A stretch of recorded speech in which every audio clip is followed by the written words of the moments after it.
She saw many portraits, while the maid told her that she had gotten everything as requested. When the maid reported that she had collected every single portrait of the most handsome nobles of the empire, including blondes, brunettes, redheads, and guys with unusual hair colors, the heroine was even more amazed. When the exhausted girl asked if she had told her to bring portraits of only the most unsurpassed handsome men, the servant agreed and said that they had passed the strictest selection of unsurpassed handsome men. Beaming with happiness, the maid noted the surprising fact that even so many portraits remained, and no matter how many you choose, there is no end or edge.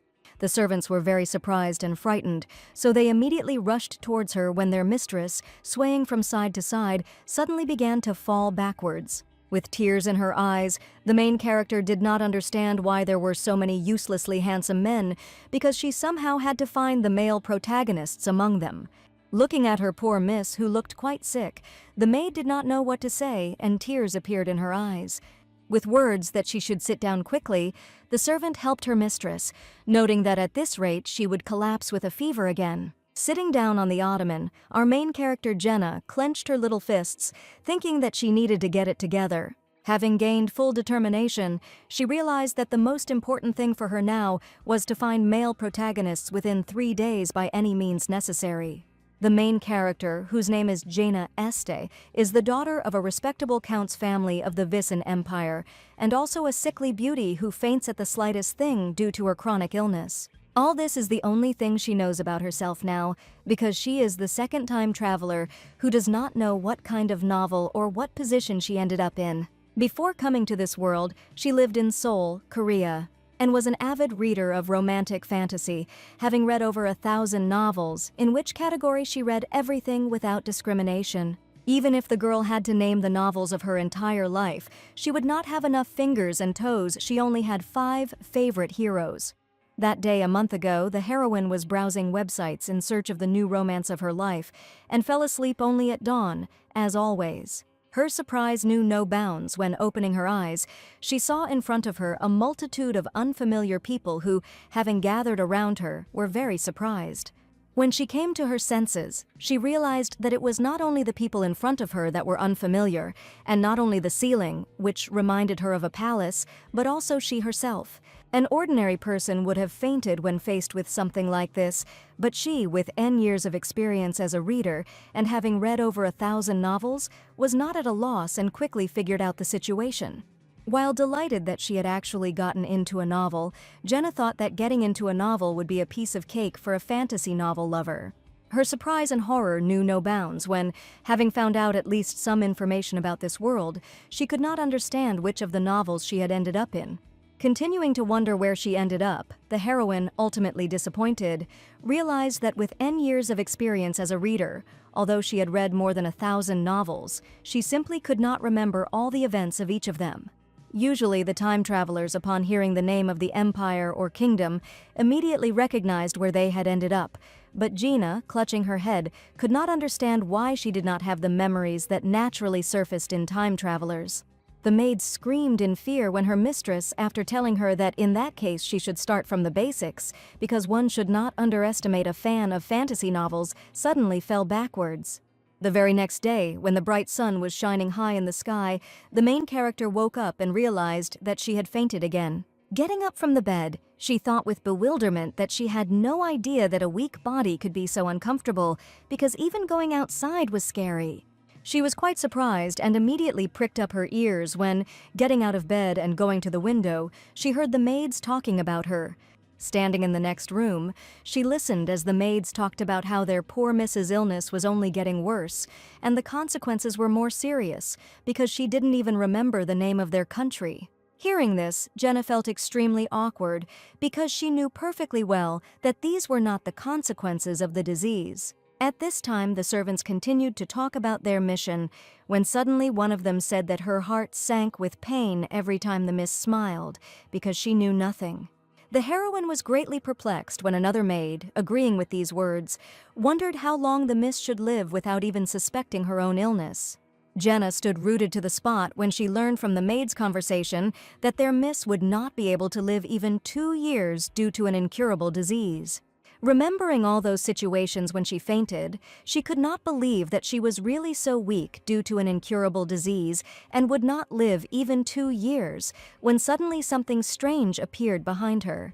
Turning around and seeing the board in front of her, she couldn't understand what it was, when suddenly it, introducing itself as a fairy, greeted the heroine and noted that she finally learned about her situation. The heroine, with even greater bewilderment, began to ask who it was and whether he knew her, when that same board, having clarified that she had ended up in a novel and did not know its name, asked her not to worry, because she, a fairy, would help her enjoy the comfortable life of a traveler. When the fairy, noting that this was an excellent question, asked me to first pronounce my state, Jenna, having pronounced these words with incomprehension, saw a download in front of her. Not understanding what kind of fantasy system window it was, the main character was in great surprise when she saw in front of her that the health bar had a rating of 1 out of 100, and the fairy, having made sure that she saw it, said that the girl would soon die. Goosebumps of fear began to run through the heroine's body, when suddenly she began to scream about how it was possible to suddenly pull out a person who was living peacefully and now drag him into this. Her surprise knew no bounds when she suddenly developed a sudden cough, which prevented her from even finishing her sentence, and when she looked down she saw blood on her hands. When the girl fell to the floor with a tremor in her body, the fairy, asking if she wanted to check the quest that she had just received, clarified that, however, the moment she checked the quest, she would no longer be able to turn back. Sometime later, a girl named Lilith Trisha, who was also the daughter of Marquise Trisha and also a friend of Jaina, ran into the heroine's room with tears in her eyes. Running up to the heroine with a worried look, she began to ask her if she was okay, because she had heard from others that Jaina had fainted again. Noticing the girl, the heroine was quite surprised, and getting up from the sofa, she asked in surprise where she was from.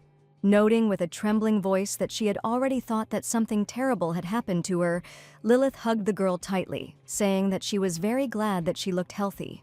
Smiling, hugging the girl, the heroine plunged into her thoughts, and, looking at the board, which said that the outcome of a failed mission would be death, she understood that something had happened. 3 days ago, she learned that the body she was in terminal pain and could die at any moment. When she suddenly vomited blood from the shocking news, an unknown quest window and contract appeared. After a message appeared on the window that a quest had appeared, and she was asked if she wanted to check it out, the girl, who was in great shock, had no choice but to agree. She was horrified when after this, on the window in front of her, it was reported that this world consisted of books that she had previously read, but however, a big problem had appeared in the world, and only she could solve it, and in case of failure, death awaited her. With tears in her eyes, she did not understand what was being discussed, because earlier the fairy told her that she would be able to survive if she pressed here, but ignoring her, the board only showed congratulations on the conclusion of the contract with a smiling emoticon. When Jenna, screaming loudly to remove those damn smileys, asked if the fairy was aware that this was an unfair contract, the board informed her that this was the only way she could survive. She was informed that her body was currently literally eluding death, and that she could meet an untimely end anywhere and at any time. She was in great bewilderment when, together with this, they added to her the words that all this would have happened if it had not been for this little precious fairy window.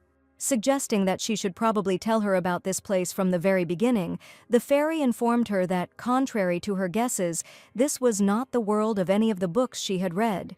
But, to be more precise, it was a world created by mixing together the 4 novels she had read. Asking himself what would happen if the main character tried to reject his destiny, the story of the novel, the fairy clarified that 4 worlds and dozens of active lie were colliding here now. Noting that the stories were originally meant to collide separately from each other, the fairy clarified that time and space were mixed up, and the main characters evoke various errors of attitude, and even the clichés of each of the novels were mixed up.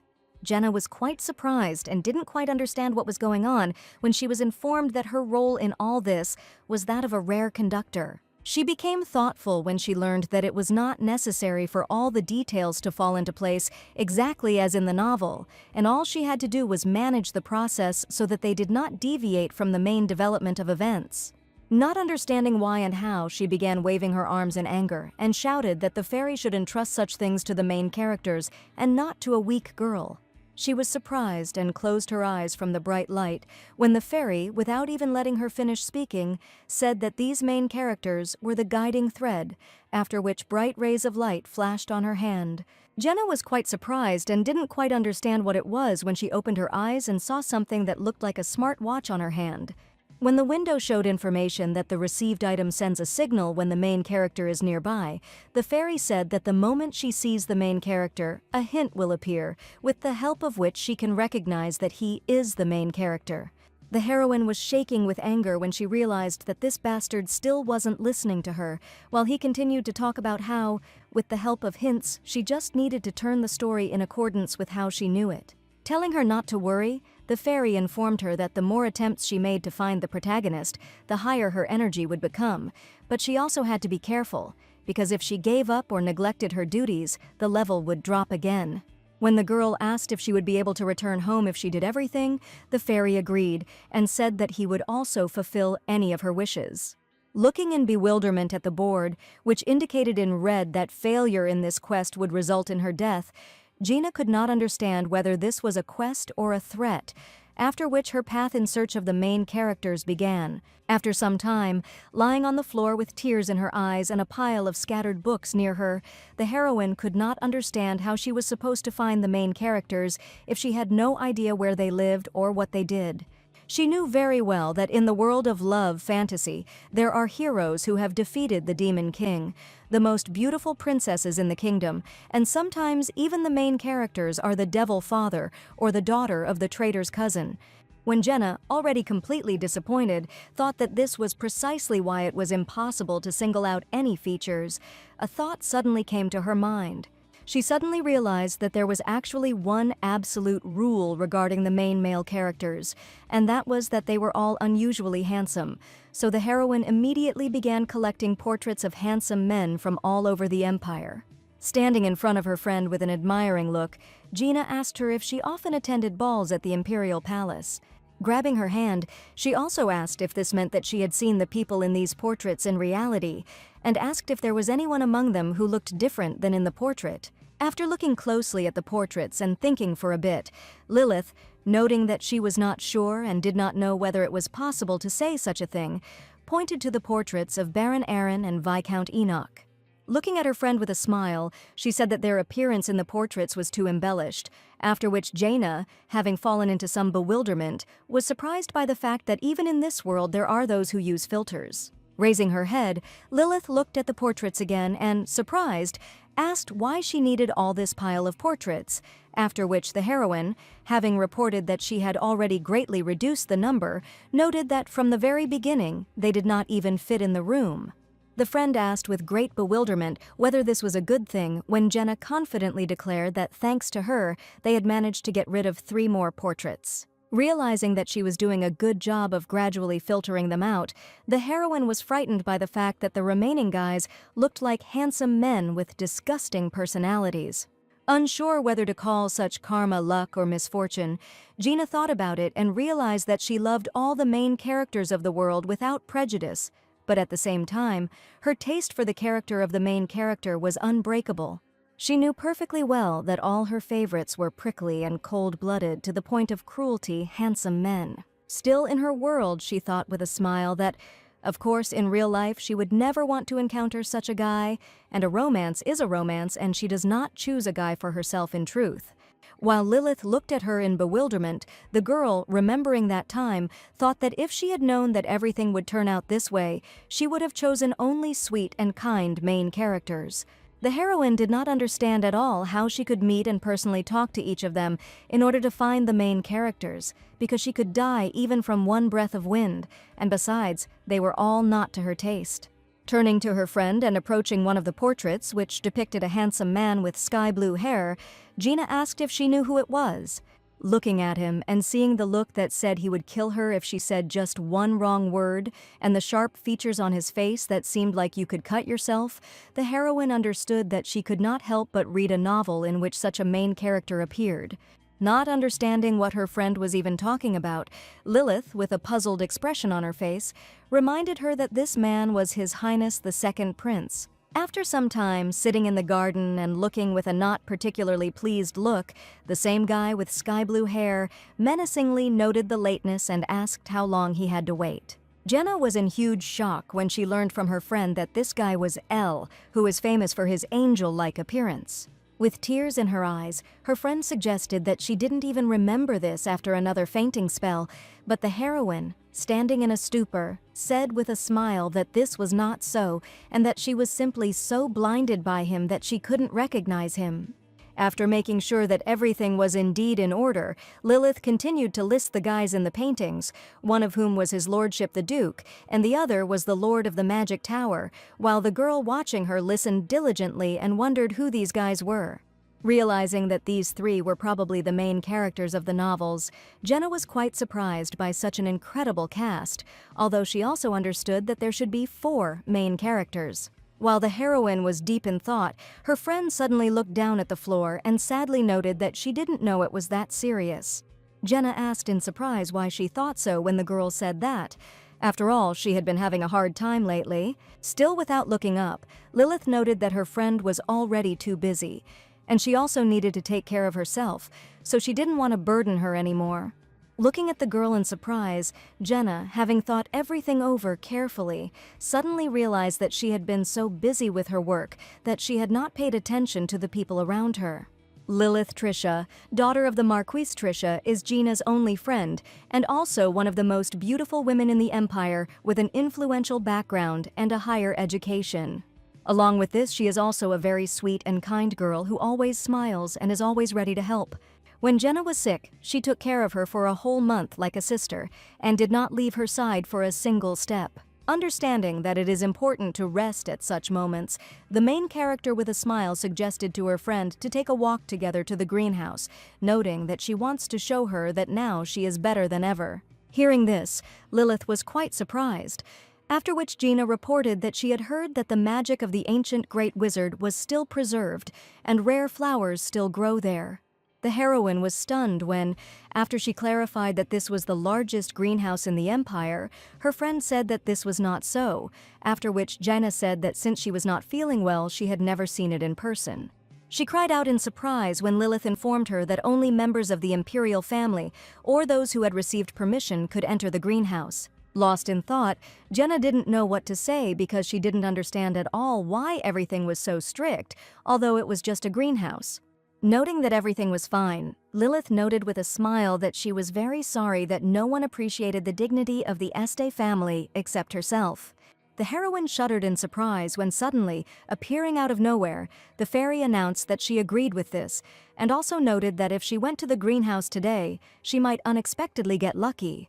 While the heroine, looking around with displeasure, did not understand why the fairy had become so active today, Lilith suddenly asked if she could ask her for one favor.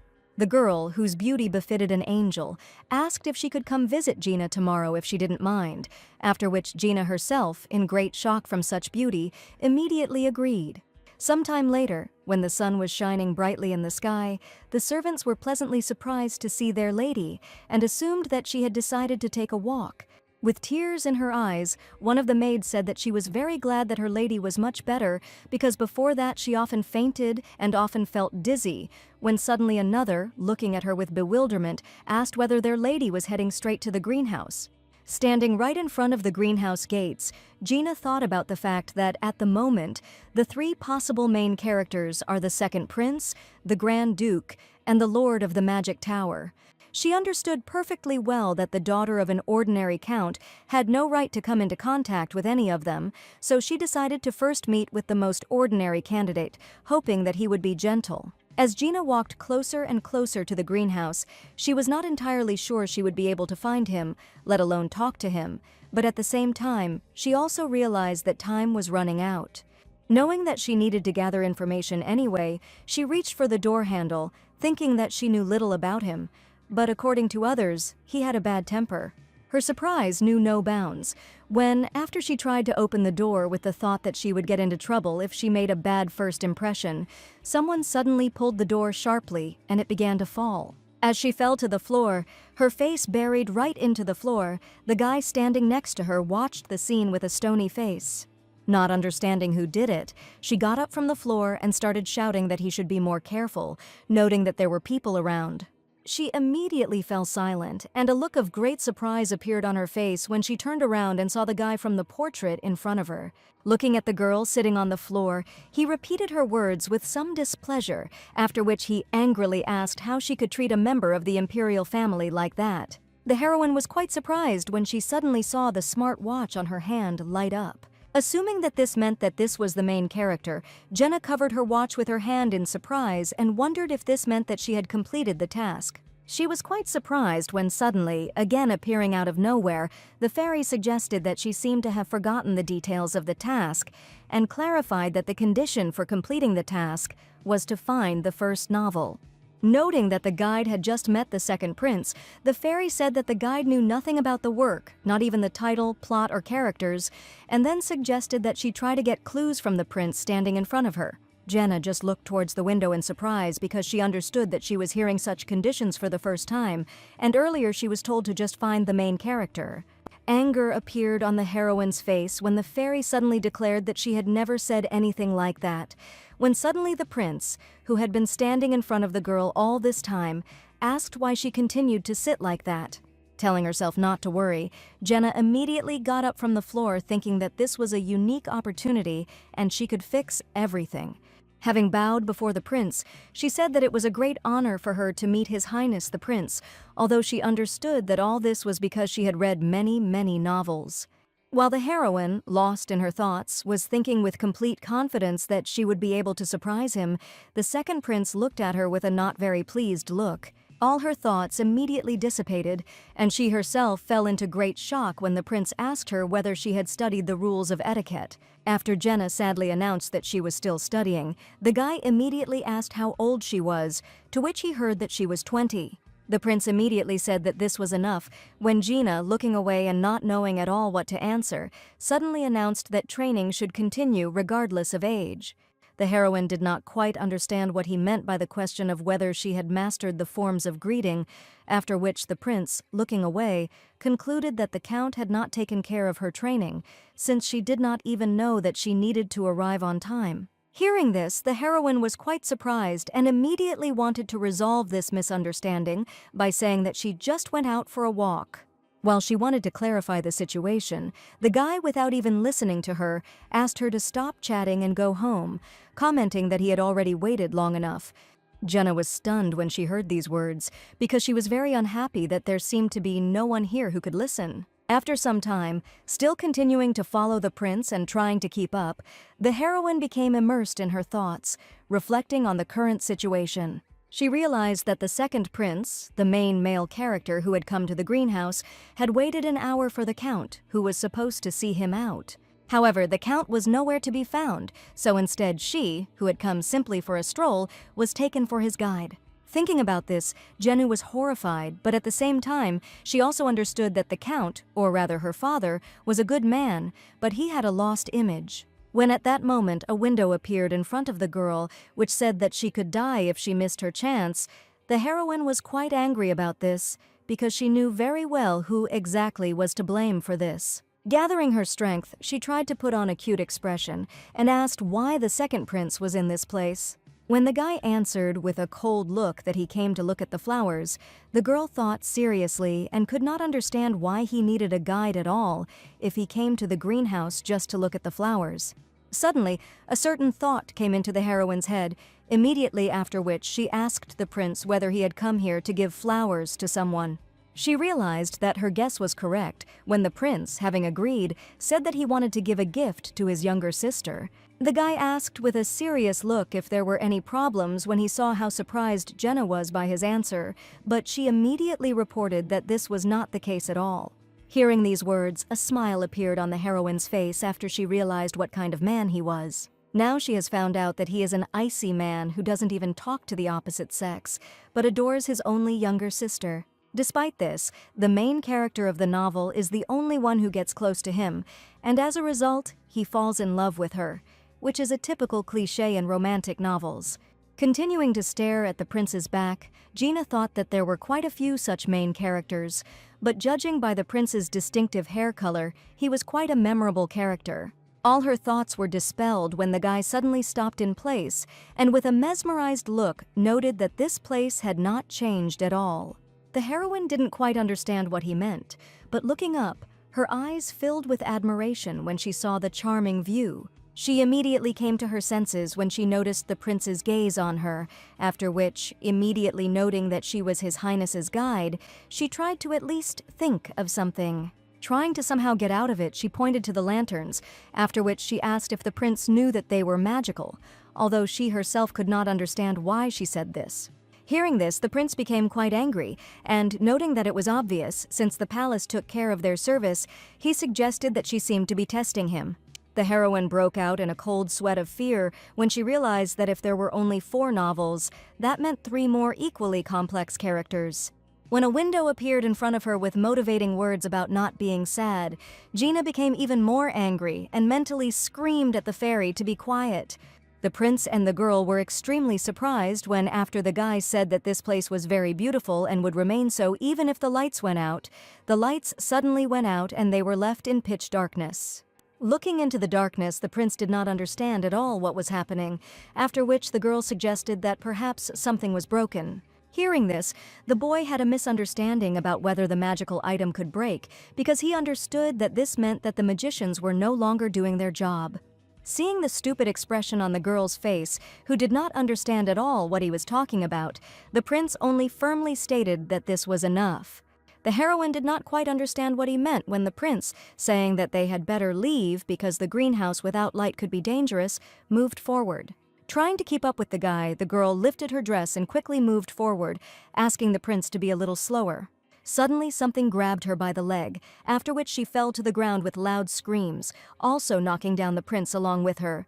Opening her eyes, she was in great surprise when she realized that her lips had just touched the cheek of the prince lying beneath her, who at that moment was no less surprised.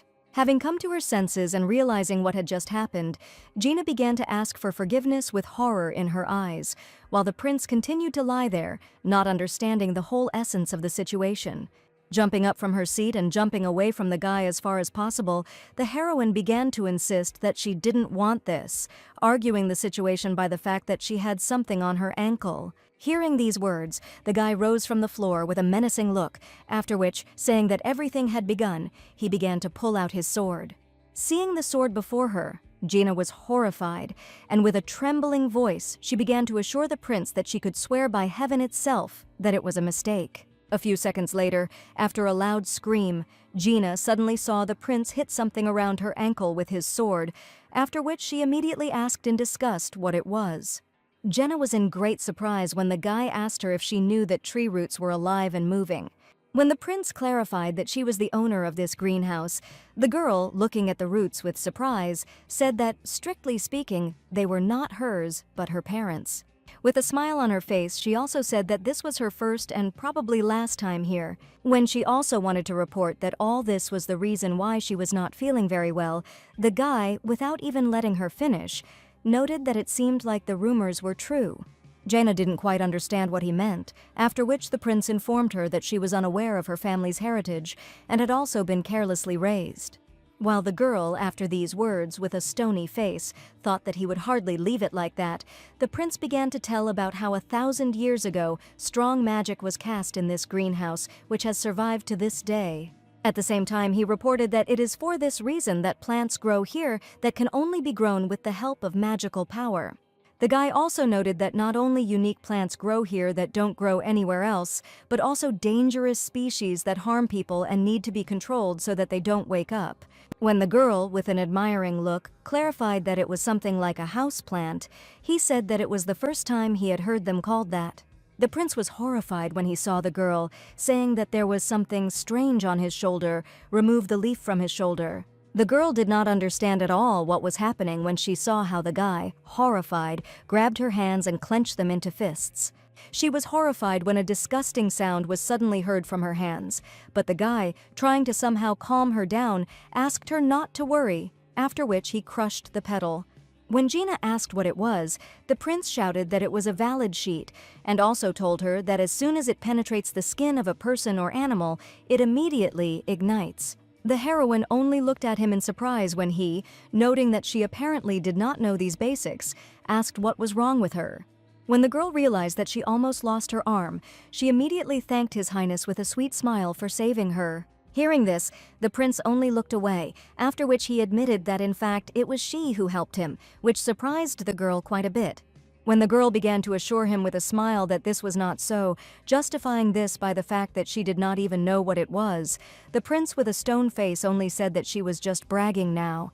Noting that although he did not want to admit it, the prince said that the fact that she had saved him was undeniable, so he asked if she wanted anything. Hearing this, the girl realized that this was a unique opportunity, so she immediately asked if she could ask him a question. When the guy asked in surprise what kind of question that was, Gina, with a happy expression on her face, asked if he knew any very beautiful girls, which also meant if he had met the main character. Hearing this, the prince was perplexed because he did not quite understand what kind of question it was, but the girl, noting that it was her request, with puppy eyes asked him to answer it. Jenna noted it was great when the guy looked away and noted that he knew it, after which she asked with great enthusiasm who it was. She looked at the prince with bewilderment, who proudly declared that she was the most beautiful girl in the world, and at the same time, the most beautiful. The girl did not understand who they were talking about and stood there dumbfounded when the guy, looking away, continued to talk about how charming she was. He didn't quite understand what she meant or what she was getting at when Gina asked him if he considered this girl his ideal type. The girl froze in surprise and realized that she would not live when she found out that he was talking about his sister. Suddenly, a certain thought arose in the heroine's head that perhaps all her assumptions were wrong from the very beginning. She suddenly realized that this could be a cliched novel that begins with the appearance of the protagonist's younger sister, whom he loves so much. Looking at the bracelet on her hand, she realized that although it reacted to the main character, it was not at all necessary for the main character to be the main character. Jaina realized that it could be, for example, a secondary character or a friend of the main character, and it could also be a novel about raising children, so the main character's father or his older brothers could also be main characters. Having analyzed all this, the heroine finally remembered what kind of novel it was, after which the fairy, congratulating her for fulfilling all the conditions, announced that the quest to find the first novel was completed. The girl was very surprised when she was told that as a reward for completing the quest, her health value would increase by 20, and the first level possession would also be activated as a reward for the quest. Some information about this world was unlocked, and Jenna learned that the first novel was called The Youngest Daughter of a Prestigious Family.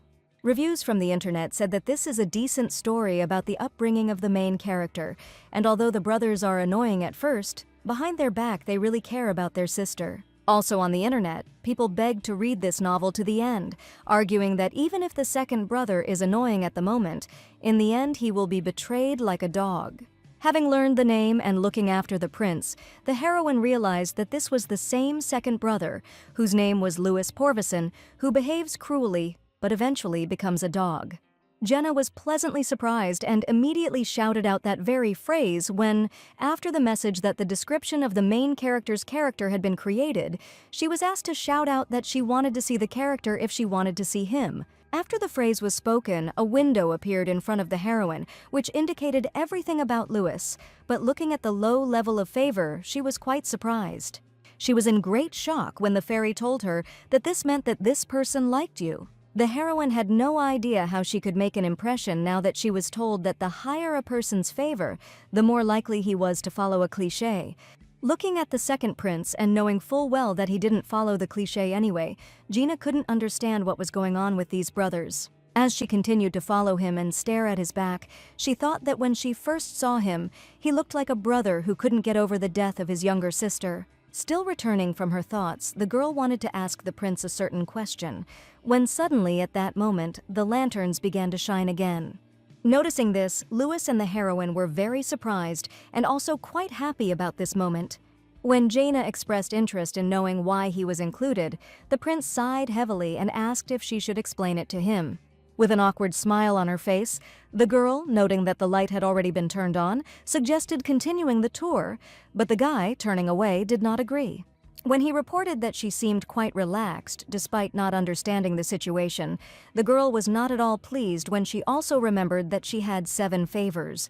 The heroine was very surprised when suddenly a loud cry was heard calling her by name. Turning to the side, she saw her father, Count Este, who ran towards them and could not understand what she was doing there. Seeing His Highness next to his daughter, the man was very surprised and frightened from not understanding when he arrived here.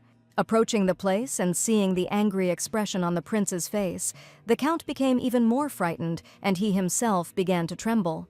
Gathering his thoughts and standing in front of him, the man placed his hand over his heart, after which he spoke the words on the wings of the sky, the breath of peace, and also something else that Gina did not hear at all.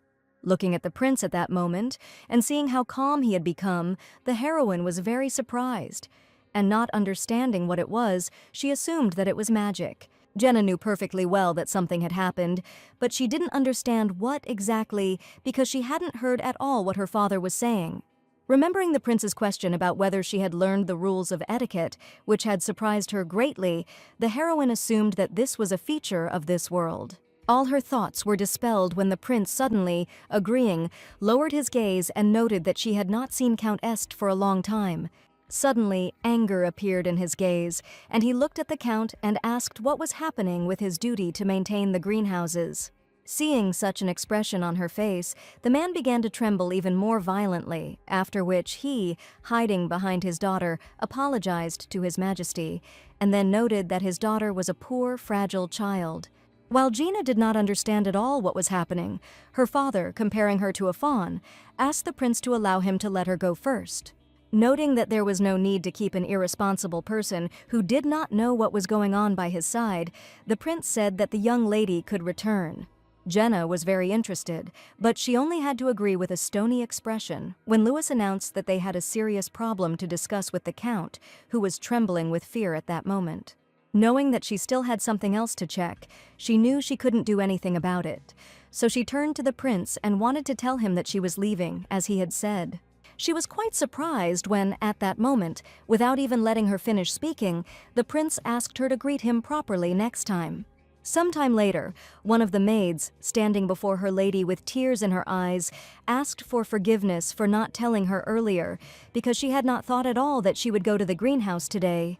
Taking her lady by the hand, Becky said that she had heard that His Highness had a bad temper, and then asked if any trouble had happened, but Gina reassured her that everything was fine. The heroine also noted that she herself had made a mistake by not telling anyone about it, although at that moment she was also very happy with the fact that as a result of this, she was able to complete the task. She was even more pleased to realize that thanks to this, her health had improved, although not by much. Returning from her thoughts, the heroine suddenly decided to ask the maid about what was happening with the greenhouse, noting that the light there suddenly went out. Suggesting that there seemed to be a delay in fuel deliveries from the imperial family, the maid said that the owner was in charge of the management, and that the delays were only reported today. Gina noted that in that case everything should be fine, and assumed that all this was due to the negligence of the management, and remembering the whole situation yesterday, she felt sorry for the count, whom she left there alone. Lost in her thoughts, she noted the fact that His Highness was not an easy opponent, so she understood that the fact that she would have to deal with at least 3 such people in the future was becoming a very big problem. Wondering if she should put off looking for a protagonist and instead look for a female protagonist, she assumed that at least one such person would be found.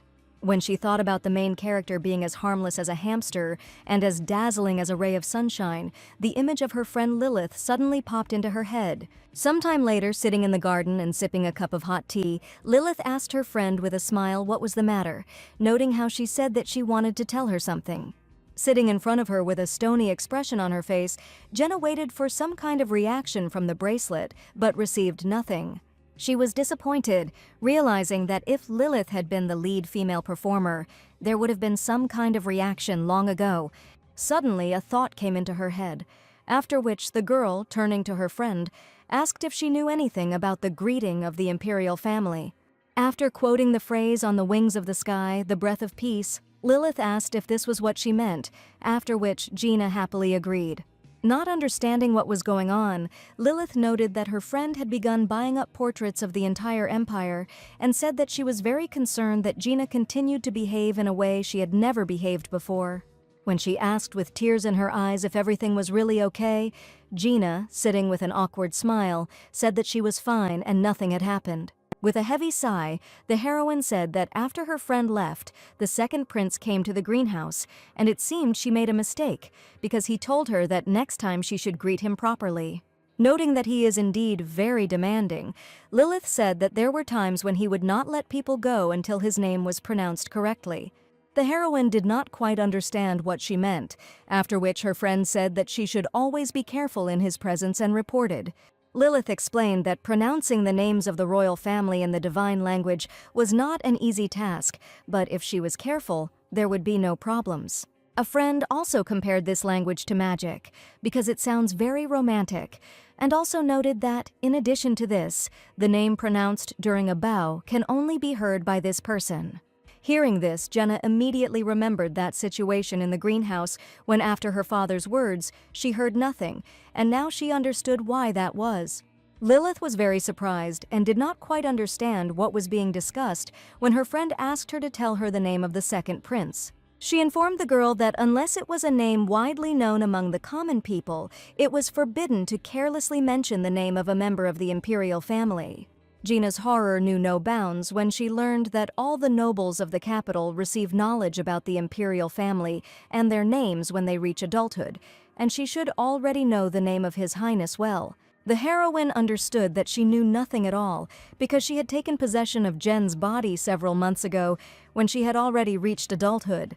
She grabbed her head from the realization that everything she knew about this game she read in a novel a long time ago. When the heroine asked with horror in her eyes what would happen if she forgot them, her friend said that true names have sacred power, so once you hear them, you can never forget them. After Lilith said that Visen was a family of saints called by the gods to end the Continental War, the heroine was quite surprised, but she also realized that she vaguely remembered the situation involving the gods.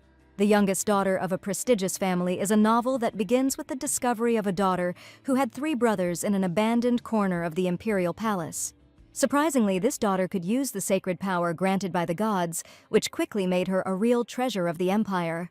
The emperor himself was a cruel tyrant, indifferent to his children, so the child, being subjected to violence for a long time by nannies and servants, tried to somehow survive on his own. Thinking about all this, Jenna realized that during all this, she had unwittingly charmed her father and brothers with her cuteness, turning the novel into a classic story about raising children. As she continued to dig through her memories, she suddenly realized that this was all she could remember, but not the real names. Suddenly, the thought came to her mind that the second prince, Louis, was the cold and arrogant brother in the story who would soon regret it. But remembering yesterday's events, the heroine realized that the Louis she saw yesterday was completely different, and realizing that he definitely deviated from the cliché, Jenna wondered if this could become a problem. When she suggested that all this could be due to the lack of conflict, a window suddenly appeared in front of her, after which the fairy said that she was very proud that she was taking such an active part. The girl was very surprised and outraged, but despite all her requests to wait, the fairy, offering to check it all out herself, transferred her to the beginning of a new quest. Sometime later, while in the library, the main character thoughtfully studied the information, both in books and with the help of a fairy. Not knowing if she had found out everything that could be found, the wife assumed that with her health being 20 out of 100, she should still be able to move around. She understood that the huge problem was that she had no way to know the true names of the royal family, and also, looking at the window in which she had the possession skill indicated, she could not understand what it meant. All her thoughts were dispelled, and she herself shuddered with fear when one of the maids suddenly ran into the room, loudly calling her. With tears in her eyes, Becky noted that she needed to take her medication and began to question her about why she was refusing to take it. Hearing this, the lady indignantly asked who else would take such a quantity of medicine, and then noted that she only had a cold. When the maid cried out that the doctor had prescribed all of this, Gina, trying to somehow calm her down, suggested that the prescription might have been wrong. The heroine only sighed heavily from the understanding that she could not say that her disease could not be cured with medicine, and she had to raise her health points with the help of the damned quest. At that moment, blinding with her beauty, Becky, with tears in her eyes, said that she did not know what she would do if something happened to the lady, after which the heroine immediately agreed to take the medicine. Wiping away her tears, the maid suddenly remembered that her lady had never met the doctor in person before, as she was always asleep at that moment. Jenna looked at her with great surprise, after which the girl told her that the Count had brought her personal doctor with great difficulty from a distant kingdom. Becky reported with great admiration that the doctor was a wonderful man, thanks to whom her lady was able to restore her health. While the maid assured her that the doctor had promised that she would be healthy for many years, the heroine, lost in her thoughts, noted for herself that her health points had always been equal to 1 out of 100. She was very surprised by the fact that he guaranteed the opposite, although the fairy oracle told her that she would not live long. When the girl asked in bewilderment if he was a scammer, a guy suddenly entered the room and immediately asked if she was old enough to refuse the medicine. Entering the room and asking Jenna why she was becoming uglier every day, the heroine's brother, whose name is Paulo Este, suggested that it was because she was always lying in bed. He was very indignant and asked who told her that when she noted that they looked the same, in response to which he only received a question about what happened, since he was home in the middle of the day, and whether he had finally been fired. The girl was very surprised when Paulo said that it was all because of the royal ball next week, because now there was a lot to do with outfits and everything else. The brother did not understand at all what kind of reaction she had when Jenna, jumping up from her seat, with great enthusiasm began asking about when this ball would be. Noting that she had also received an invitation, the guy clarified that it was Her Highness the Princess's birthday.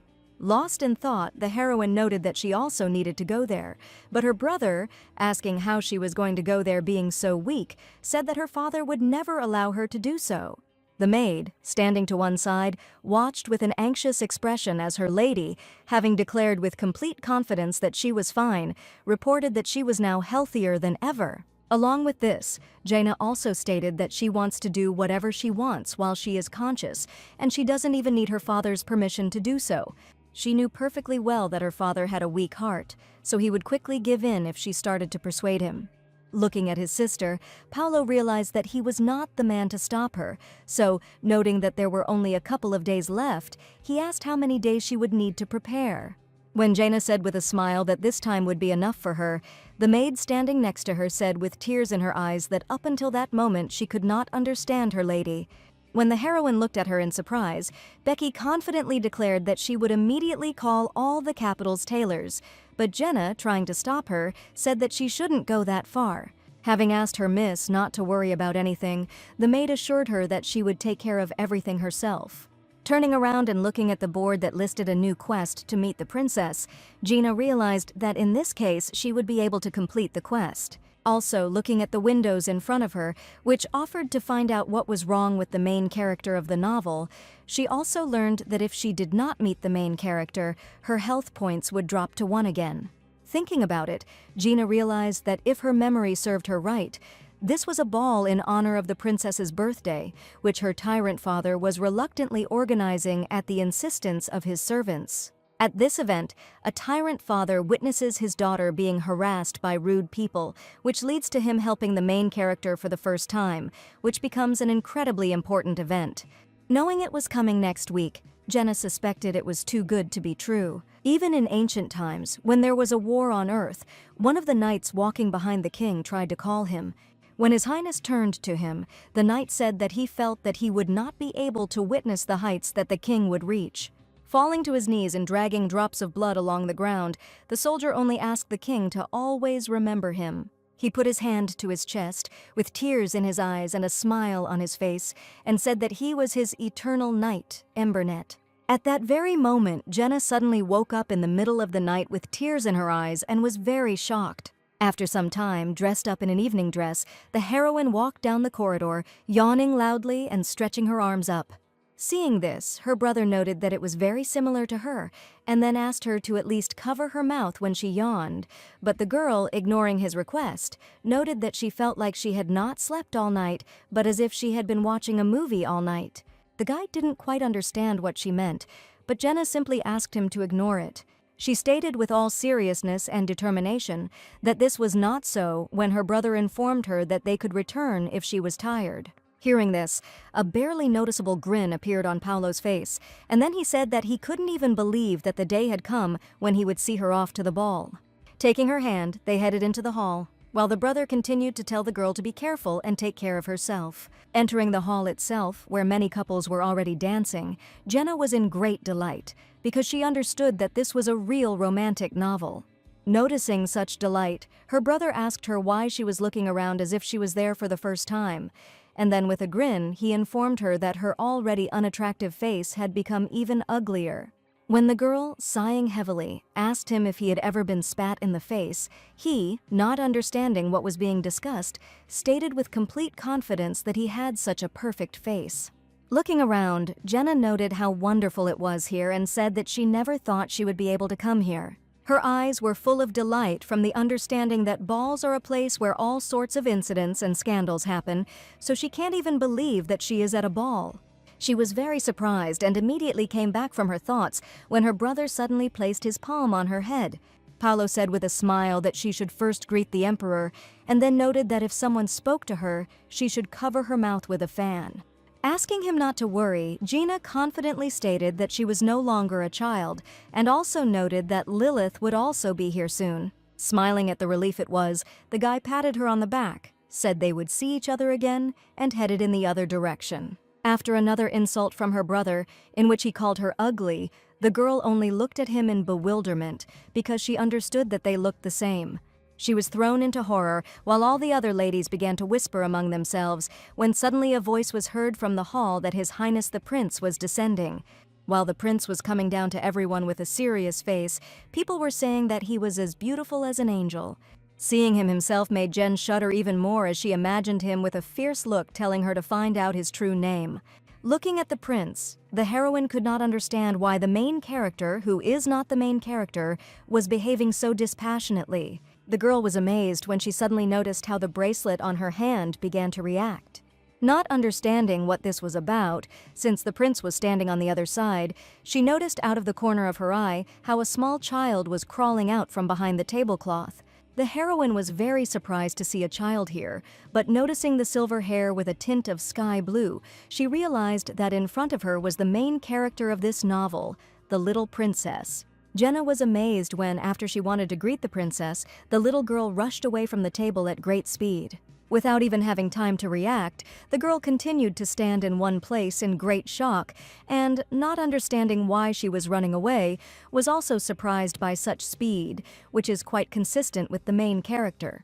As the little girl ran through the crowd, Jenna quickly ran after her, apologizing to people and asking them to move aside. Shouting after the princess asking her to stop, she could not understand how a child could be so fast. At that moment, taking a step forward, the heroine caught her long dress and then flew down with a loud scream, when suddenly someone caught her. Turning around, she saw a smiling guy in front of her, who immediately asked if she was okay. At this time in the hall, Lilith, calling for her friend, could not understand what to do, because Jaina did not respond anywhere. Looking around with concern, she just continued to wait, because earlier Jenna told her that she would wait for her here. At that moment, trying to get up, the heroine, noting that she had been careless, thanked the guy, to which he replied that it was not her fault at all. Looking up again at the guy, who at that moment was saying that he was very glad that she was not hurt, the girl noticed that he was incredibly handsome. Despite this, she also felt some danger because he looked like he had a bad character. When the thought arose in the heroine's head that she had already seen him somewhere, a soldier passing by turned to the Duke and asked if he was okay. The guy looked at Gina in surprise, who, hearing the soldier's words, was shocked and pointed at him with her mouth open. When the heroine heard that he was a duke, she immediately remembered that he was one of those 3 handsome guys in the portraits. Wondering if this meant that he was the main character of one of the novels, the girl immediately looked at her bracelet, which at that moment was only loading information. Hearing the shouts in the crowd, she immediately turned to the side, and seeing the princess there, she realized that there was no way she could miss her. Thanking the guy again, Jenna noted that if it weren't for his help, she would have been bedridden, to which the guy himself was very surprised and didn't know what to answer. Turning around, she said that she was in a hurry now, so he could consider it a duty. Running forward, she shouted after him with a smile that he could add interest. The Duke, seeing such an expression on her face, only continued to look in surprise after the running girl, who at that moment could not understand how the princess had managed to escape so quickly. When the soldier, seeing the Duke's reaction, turned to him, the guy, still continuing to stand in one place, said that he did not recognize her name. Sometime later, running out into the garden, Jenna, with cold sweat on her face, could not catch her breath. Looking around and realizing that she had apparently lost the baby, the heroine could not understand how the child could be so agile.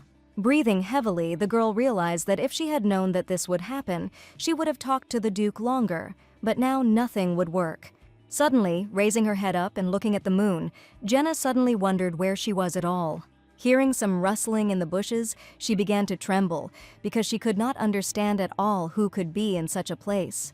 Turning around, she saw how the little princess suddenly jumped out from behind the bushes and then screamed loudly from such surprise. Jumping out from behind the bushes, the little girl sat down on the grass and declared that this distance was her limit. Seeing such a facial expression that was downright doll-like, Jenna's eyes sparkled with admiration. She was frightened when the little girl turned to her and asked with a terrifying look whether she would take responsibility if her bones were broken. Looking at the girl with bewilderment and apologizing to her, the heroine could not understand what was being discussed. In response to which the princess, assuming that her ears were blocked, repeated that if something happened to her, she would take responsibility. When the fairy reported that the quest to meet the little princess was completed, Gina, with great indignation, told her not to make her laugh and said that the heroine would never have behaved like that. When the heroine was informed that the main character's information had been added to the character list, the girl was in great shock when she saw that the favorability level was 47. Remembering the little girl's brother, who looked at her like a bug and whose level was 7, she couldn't understand why this was so, because she didn't even do anything. At the same time, she also didn't understand what was meant by the line about the princess being extremely dangerous, as it deviated from the cliché of a baby princess who remembers her past life. A fairy suddenly appeared and said that the main character, a little girl who should be loved, remembered her past life due to the distortion of the world. In her past life, the princess was a war hero, and through this she founded an entire empire through conquest. A baby princess with memories of a past life finds her body uncomfortable and suffocating, and also craves alcohol and misses smoking. Jenna was stunned when she also learned that the baby had the character of a grumpy, indifferent old man, and that she would have to correct this distortion as quickly as possible. Looking at this sweet, pretty, charming princess, the heroine could not believe that the old man's mind was hidden within her. While she still couldn't believe that this girl was an emperor from another world, the princess, looking at her, couldn't understand what was wrong with her and whether she could hear her at all. When the little girl asked with great indignation whether this girl was deaf, Gina, looking at her with great bewilderment, did not even know what to answer her or how to address her. The heroine was extremely disappointed when, after she had no idea what to do, a new quest appeared in which she had to make the little princess, who was completely misunderstood by her family, the main character. Jenna was quite surprised when, after the words that this was a gift from a good fairy, a window appeared in front of her, which showed the level of affection of the members of the imperial family. Seeing this window in front of her, the heroine was shocked because she could not understand at all what the princess had done to receive the maximum negative assessment from her father. Seeing also that the second prince was also in the minus, Gina was quite surprised because in her head moments immediately popped up that completely contradicted this. Having thrown all unnecessary thoughts out of her head, the girl forced herself to calm down and think. She knew that while she didn't remember every detail of the novel exactly, she did remember that it followed the clichés of typical parenting stories pretty closely. This means that the main character with the most developed baby talk, baby skills, and cuteness should receive love from her father, brothers, the main character, and even distant relatives. But looking at this princess, Jennu was only horrified because it did not at all correspond to these requirements. Thinking about that same old man, she realized that the princess needed to return to the image of a cute, pretty, sweet princess, suitable for the role of the main character. The heroine was horrified when she realized that she had no idea how to do this. Suddenly, a hint from the fairy appeared, which said that with a high level of affection, sudden events will appear and the main character will fulfill any request without question. Jenna was very happy to hear this, but all her happiness disappeared when the fairy reminded her that the main character's affection level for her was currently 47. All the girl's thoughts quickly dissipated when the princess, shouting her last name, noted that she had been muttering something under her breath for some time. When the little girl asked her if she was sick, Gina could only mentally beg her to do something about her speech. The princess looked at Gina in surprise, who, noting that she was indeed ill, but that she was all right in the head, said that she was actually a little worried because she had lost her brother. With a smile on her face, assuming that it seemed like the young lady was also lost, the heroine asked her if she wanted to go back. The girl didn't quite understand what was being discussed when the little girl noted that it was strange that she was talking to her as if she knew her. Jenna didn't know what to say when the little girl, looking at her with a furious gaze, noted that she had used formal language earlier in the conversation. She watched with her mouth open as the princess spoke about how if she knew her identity, even though it had not been announced, then she was either very perceptive or an assassin who was targeting her. Taking the pacifier out from her bosom, while Jenna tried to convince her that she was not a hired killer, the girl suggested that she had made all the way from the banquet hall specifically just to find it. The heroine screamed in surprise when a bright light suddenly appeared from the pacifier and she realized that it was something similar to a magic sword from a fantasy novel. When the fairy confirmed her suspicions, Jenna was very outraged by the fact that a child was using such a magical sword.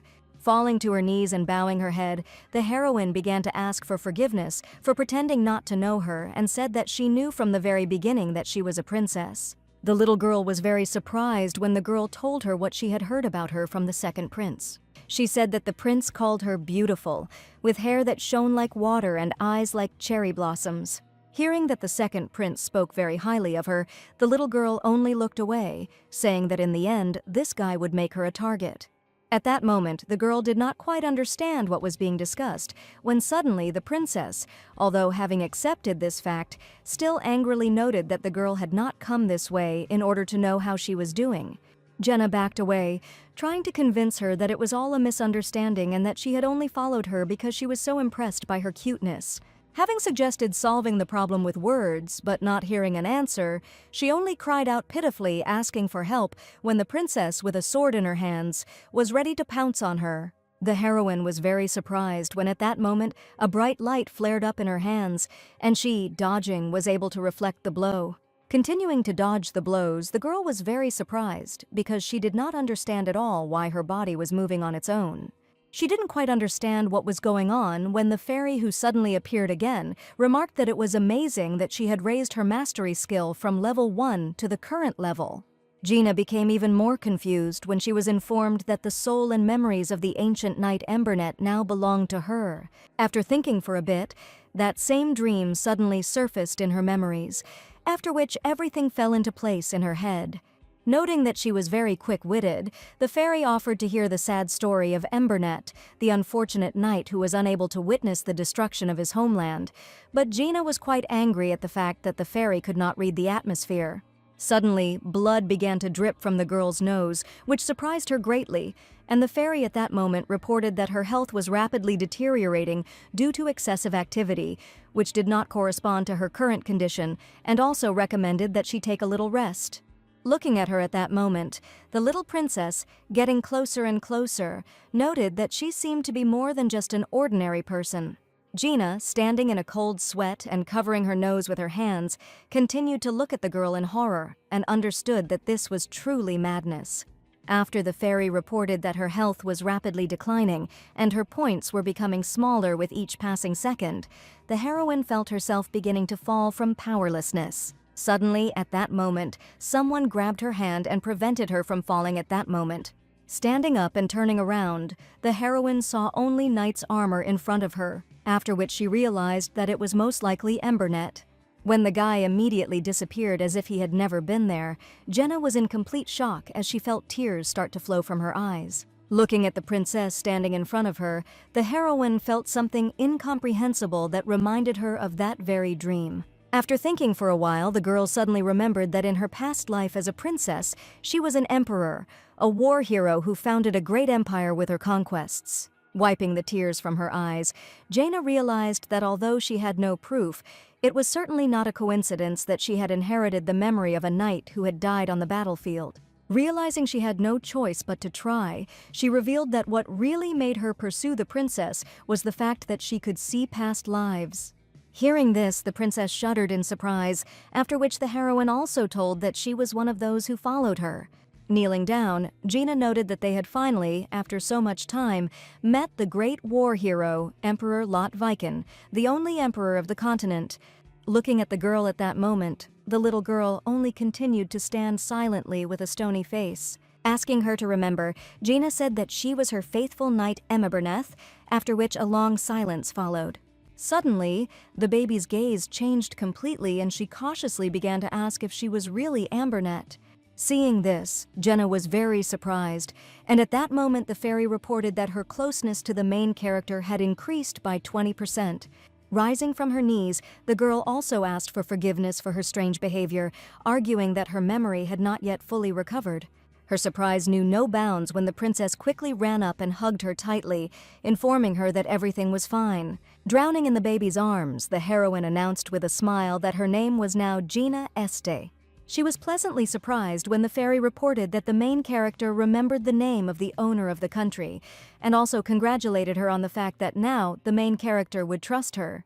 Suddenly, a certain thought came into the girl's head and she squatted down and turned to His Majesty, after which the little girl asked in bewilderment what was going on. The little girl only looked at her questioningly when she asked how she should now address her, specifying Her Majesty or Her Majesty Princess. Noting that she was just an ordinary countess, the girl said that if she addressed the young princess as Your Majesty, it could lead to misunderstandings. When she also said that this was something like treason, the little girl's face immediately changed upon hearing this. Seeing this reaction, Jaina immediately reported that this was not the case, and despite the fact that she knew that the princess was a revered ancestor in her past life, they could not explain this to others. Hearing only silence in response, she assumed that she was saying meaningless things and said that she would simply call the princess Your Majesty. She was very surprised when suddenly the little girl, having stopped being silent, began to say something about her eyes. Noticing how she was looking at her now, the princess decided to clarify whether she was Embernet now or Daldal Ochosa, meaning the name of this girl. The little girl cried out that it didn't matter at all when the heroine corrected her, saying that her name was Jaina Este, not Daldal Ochosu. Having agreed, Jenna told her that she receives memories in fragments through her dreams. At the same time, she also said with a smile that, however, she lives in the present time as Gina. At this point, noting that all the events of her past life no longer had any meaning, the princess declared that this was precisely why all her searches were pointless. Hearing this, Jenna was in great shock, and when she turned to the princess and wanted to say something in response, the little girl suddenly turned to her herself. With her hands outstretched in front of her, the princess informed Embernet that after he had passed through time, she now considered him an important person in her life. Seeing this, the heroine's eyes sparkled with admiration, but looking to the side and seeing the knight himself there, she asked him with great bewilderment to stop crying. Unexpectedly, the little girl suddenly cried out timidly and announced that this was precisely why, in this life, she would become her new assistant. Jenna was very happy with this statement, still not believing that it was true, and with a smile asked if this meant that she could come to her at any time. While the heroine wanted to hug the princess with a joyful smile, the little girl herself was in great shock and could not believe that Embernet was ready to continue serving her even in this life. The girl froze in midair in surprise when she heard the voice of the guy behind them, who was very surprised that the princess was here all this time. Realizing who exactly this voice belonged to, she and the princess slowly looked to the side and saw the second prince in front of them. Noticing Gina next to the princess, Louis was surprised enough to immediately ask what she was doing there. Noticing the baby's shabby appearance, as well as the drops of blood on the lady's clothes, he assumed that she was trying to harm the princess. Jenna was very surprised by such a statement, when suddenly the fairy reported that the second prince's sympathy for her had significantly dropped and was now 20. As he began to approach the lady with a menacing look, Jaina continued to try to convince him that this was not the case and that she was the victim here. Suddenly, a loud cry from the princess was heard asking for it to stop, after which she said with a serious expression that threatening an innocent person was completely inappropriate behavior for a member of the imperial family. Hearing this, the girl was pleasantly surprised, but also realized that her assumptions that everything was complicated in their family were correct. Although he wanted to object to the prince nevertheless decided to restrain himself and only inquired about what had happened to the prince sent by His Majesty. When the little girl proudly announced that she had slipped away from him, the guy merely informed her that this was not something to be proud of. Noting that they didn't even know each other, Louis demanded an explanation of what she was doing there with the lady. Looking at their shabby appearance, he still wondered more and more about this question, because he could not understand at all why they were in such a state. When Gina turned to him and wanted to explain the whole situation, he, without even letting her finish, noted that he was not asking her. She exclaimed in surprise when the princess, noting that everything was simple, announced that this girl was her new protector. When the princess asked what was going on, Gina clarified that they were just having fun playing together. The heroine understood perfectly well that if she started to say all sorts of things, people might not understand her correctly, but the princess, not understanding this, only looked questioningly at the girl. Turning her gaze to her brother, the little girl confidently declared that she needed a playmate. Noting that this young lady had amused her greatly, the little girl, with a sweet expression on her face, said that she wanted to continue playing with her. Seeing such a sweet side of the girl, the eyes of the prince and the heroine showed great admiration, while the princess herself thought that he should decide wisely, because she would not tolerate it if he did not allow her. Trying to hide his embarrassment, the prince nevertheless agreed to her request and informed her that, after all, she did not have a suitable partner anyway. The princess, with great bewilderment, objected that she had already said that she liked this girl when the guy began to say that if she needed it, he would look for her playmate. Everyone was in great surprise when, after the prince asked whether the difference in their ages was too great, the little girl stated with complete confidence that, given her age, she was perfect. Pointing to the girl, the princess said that although this young lady looked a little stupid, she was still very cute, so she really wanted to play with her. While the little girl waited with a smile for a positive answer, Jenna, looking at her with tears in her eyes, understood that she really wanted to refuse. Having accepted the whole situation, the second prince said that he should first talk to the young lady so the princess could go. When the little girl asked with a grin what would happen if she refused, the boy said that in that case, His Majesty the Emperor would come here. Hearing this, the princess immediately rushed out of the garden, saying that she was already returning to the palace and that he would be in trouble if he told his father everything. Gina was greatly perplexed when, after she and the prince were alone, he looked at her and asked if she had forgotten how to rise. Trying to get up, she immediately began to fall down with a loud scream, when suddenly, catching her, the prince still did not let her fall. After Louis said that she really knew how to complicate things, the fairy told the girl that the second prince felt sorry for the owner of the system, so the second prince's favor increased slightly. Gina was very surprised to learn that the prince's current sympathy was 18, when suddenly her body began to float in the air with the help of a magic ball. Noting that he had misunderstood her a few minutes ago, the guy said that he would walk her to the entrance to the banquet hall and she could consider this payment for the situation. Although the girl thanked him, she was very embarrassed by the fact that she was like a helium balloon in his hands, which was not at all romantic. Heading towards the palace, Louis asked how Jenna met his sister, after which she reported that when she went out into the corridor, she saw a little girl who was walking all alone. The guy asked in bewilderment if she meant his sister by this little girl, when the girl said that she was afraid that it would be dangerous for the little girl to walk alone, so she followed her. After hearing a positive answer, he turned to the girl and asked if this was the reason she decided to talk to his sister. He looked at the girl with bewilderment because he did not quite understand what she meant, when Gina, noticing that he was looking at her very intently, said that she was a little embarrassed because of this. With a smile on her face, the heroine told him that she had actually always wanted to have a cute little sister, but instead, she only had a disgusting older brother.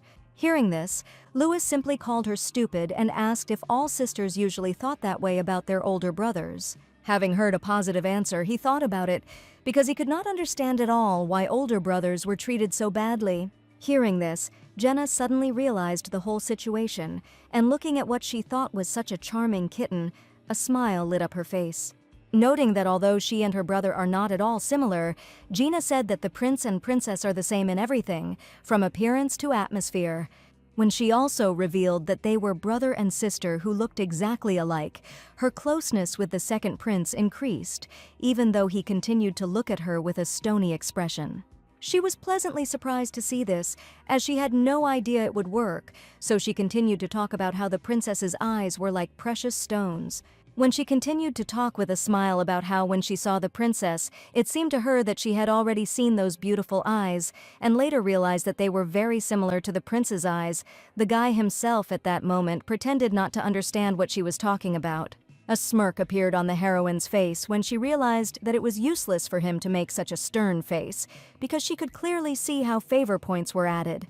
The prince informed her that she was still talking nonsense when she remarked that it was amazing that even the light reflected in their eyes was the same, to the point that one could mistake the color. Although the guy tried to show his indifference, the favor points kept increasing, so the girl, trying to take full advantage of this, continued to say that her heart was still pounding at the thought of the princess, because she had never seen anyone so charming in her life.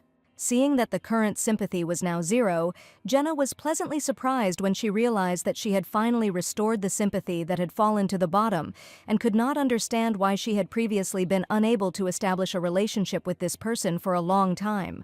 Arriving at the place, the prince removed all the magic from the girl, who immediately thanked him for his help. She looked at the prince with an awkward smile and bewilderment when he asked if she should have greeted him. She was horrified, and cold sweat ran down her face when she suddenly remembered his words about how she should greet him properly next time. Thinking that she must have gone mad for forgetting this, Gina immediately bowed her head to the prince and apologized for the delay in greeting him. Having collected her thoughts, she calmly began to pronounce the phrase, "Let the breath of wings rest in his heart." Looking at her at that moment, Lewis noted that although it was basic politeness towards others, it was very difficult to hear even this basic greeting from her. With the thought that it seemed like things weren't going to be easy for her in the future, Jaina, standing in a cold sweat, couldn't figure out what to do, because she still didn't know his real name. The guy called out to the girl in bewilderment when she suddenly fell silent and stopped in one position, staring at the floor. Jenna looked up in surprise when the prince called her again, this time louder. Her surprise knew no bounds when, lowering her eyes again, she saw drops of blood flowing down her face and falling straight onto the stone floor, after which she immediately covered her nose with her fingers. When the fairy reported that the skill had absorbed too much power and that the transition to a fainting state would occur in 30 minutes, the girl staggered, feeling her condition, while the prince watched this with great shock.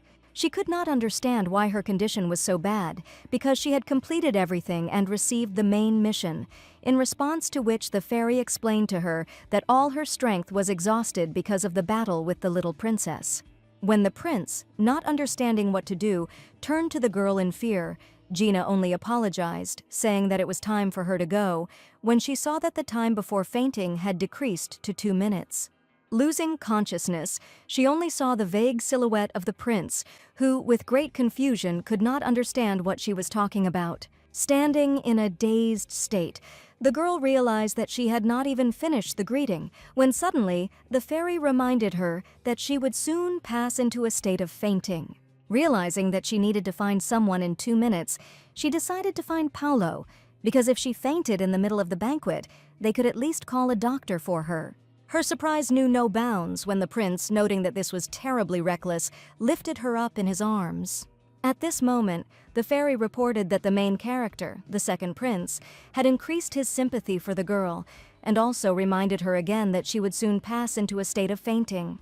While the heroine was looking at the prince with great admiration, time ran out, and before the fairy could even finish talking about the prince's level of sympathy, Gina fainted.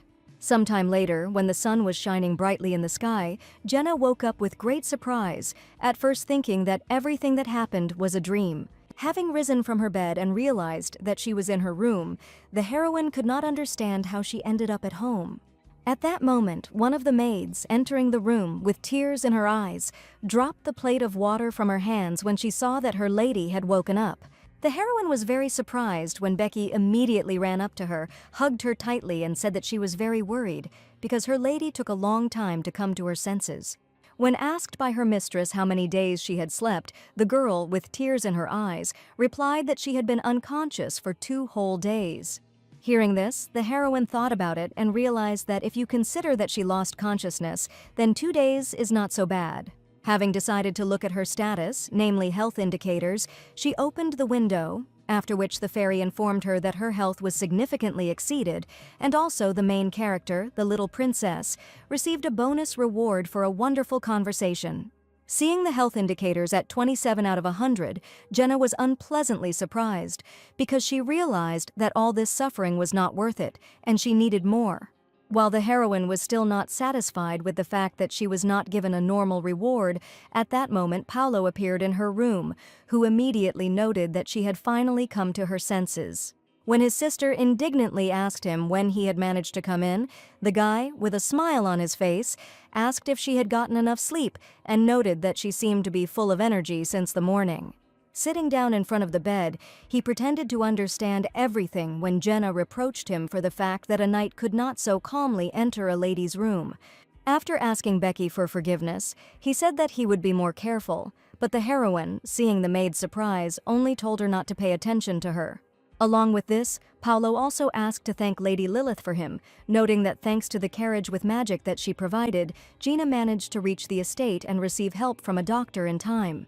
Having heard this and taken note, the heroine thought when she realized that she did not remember anything at all. All her thoughts were dispelled when suddenly her brother asked her about her relationship with the second prince, which she herself was very surprised about. Noting that everyone saw them leave the banquet with the prince, Paolo clarified that the prince is not one to talk about his connections. Jenna was quite surprised when her brother asked her if she even remembered the commotion she had caused.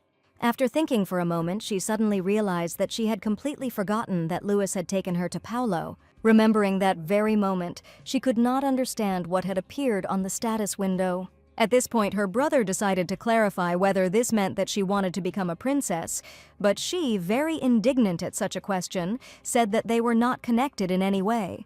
Gina knew full well that the second prince was definitely her type, but she was still sensible enough to stay away from what was not meant for her. Paolo had no idea what she meant when she asked him if there had been any letters from the royal family.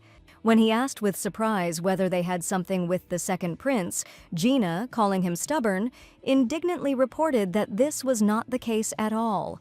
Thinking about it, the heroine realized that if Louis had not forgotten his promise, then everything should have reached the emperor a long time ago.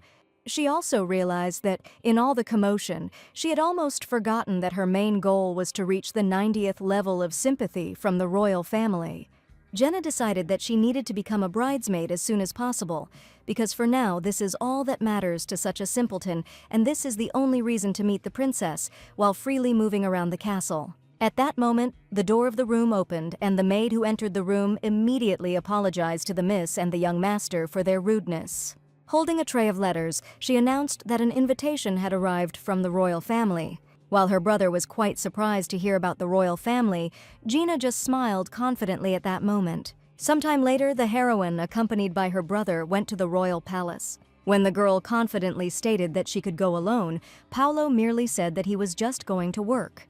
After his sister asked him what kind of knight could come to work at 1 o'clock in the afternoon, Paolo resolutely said that it was possible when you were doing a great job. Jenna didn't quite understand what he meant when her brother suddenly asked if she was okay. Noting that although he knew her intellectual age was extremely low, he asked if it was too much to play with a 3-year-old child, to which the girl simply asked if he wanted her to hit him. Looking at the situation from the outside, Jenna could well understand the reason for his anxiety, but despite this, she had already made a decision. 2 days ago, 2 letters arrived from the imperial family, one of which was a letter appointing her as the young princess's playmate. Gina knew very well that such friends were intended to develop social skills and emotional intelligence for aristocrats, and were usually peers who were carefully selected from among noble families, but she herself was far from the same age as the princess. That is why the whole house was turned upside down, and her attention was drawn to another letter, which said that before visiting the princess, she needed to have an audience with the emperor. Gina was quite surprised because she thought that the emperor from the original story, who was so indifferent to the main character, would not have bothered to meet with her, and the problem was that this was not good news at all. Suddenly stopping, Paolo suddenly announced that she would have to go from here alone, to which the girl immediately agreed. The heroine's surprise knew no bounds when her brother, pointing to the huge staircase in front of them, said that she could simply climb up here.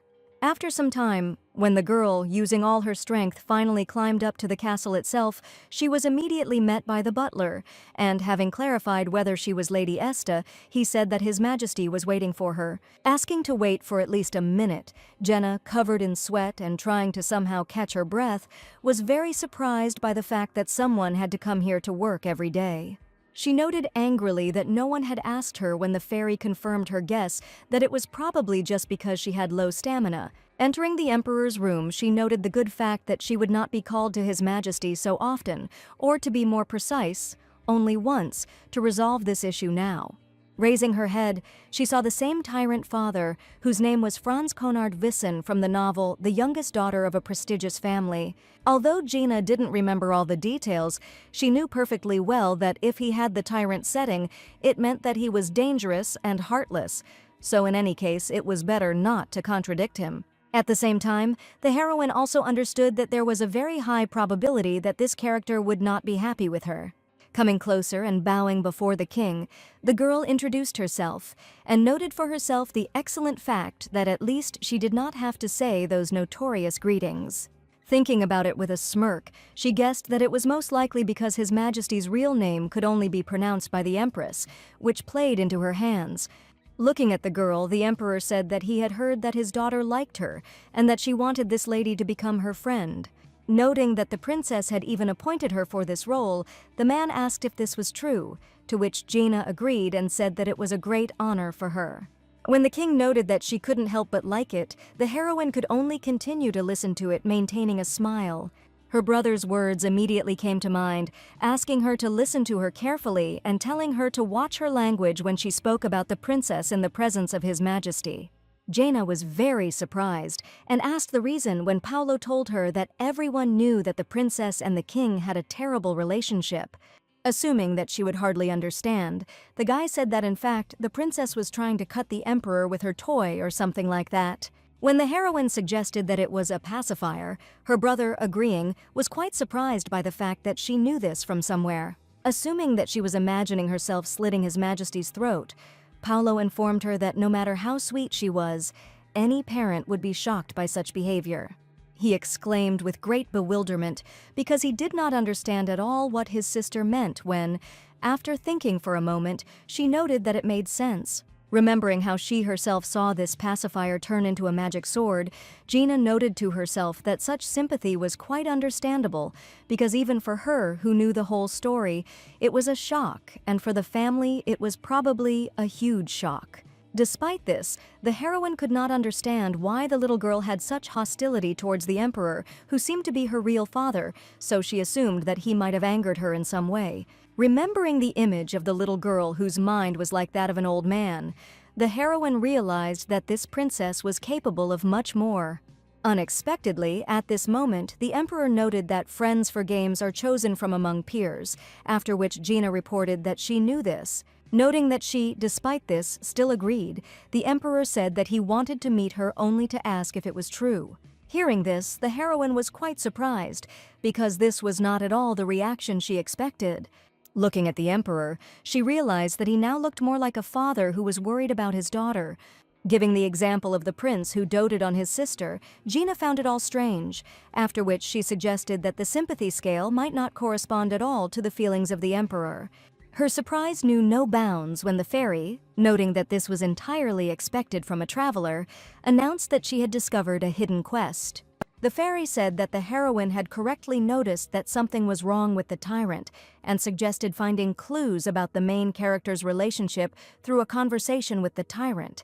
In case of success, she would receive plus 50 points of the emperor's sympathy for the main character.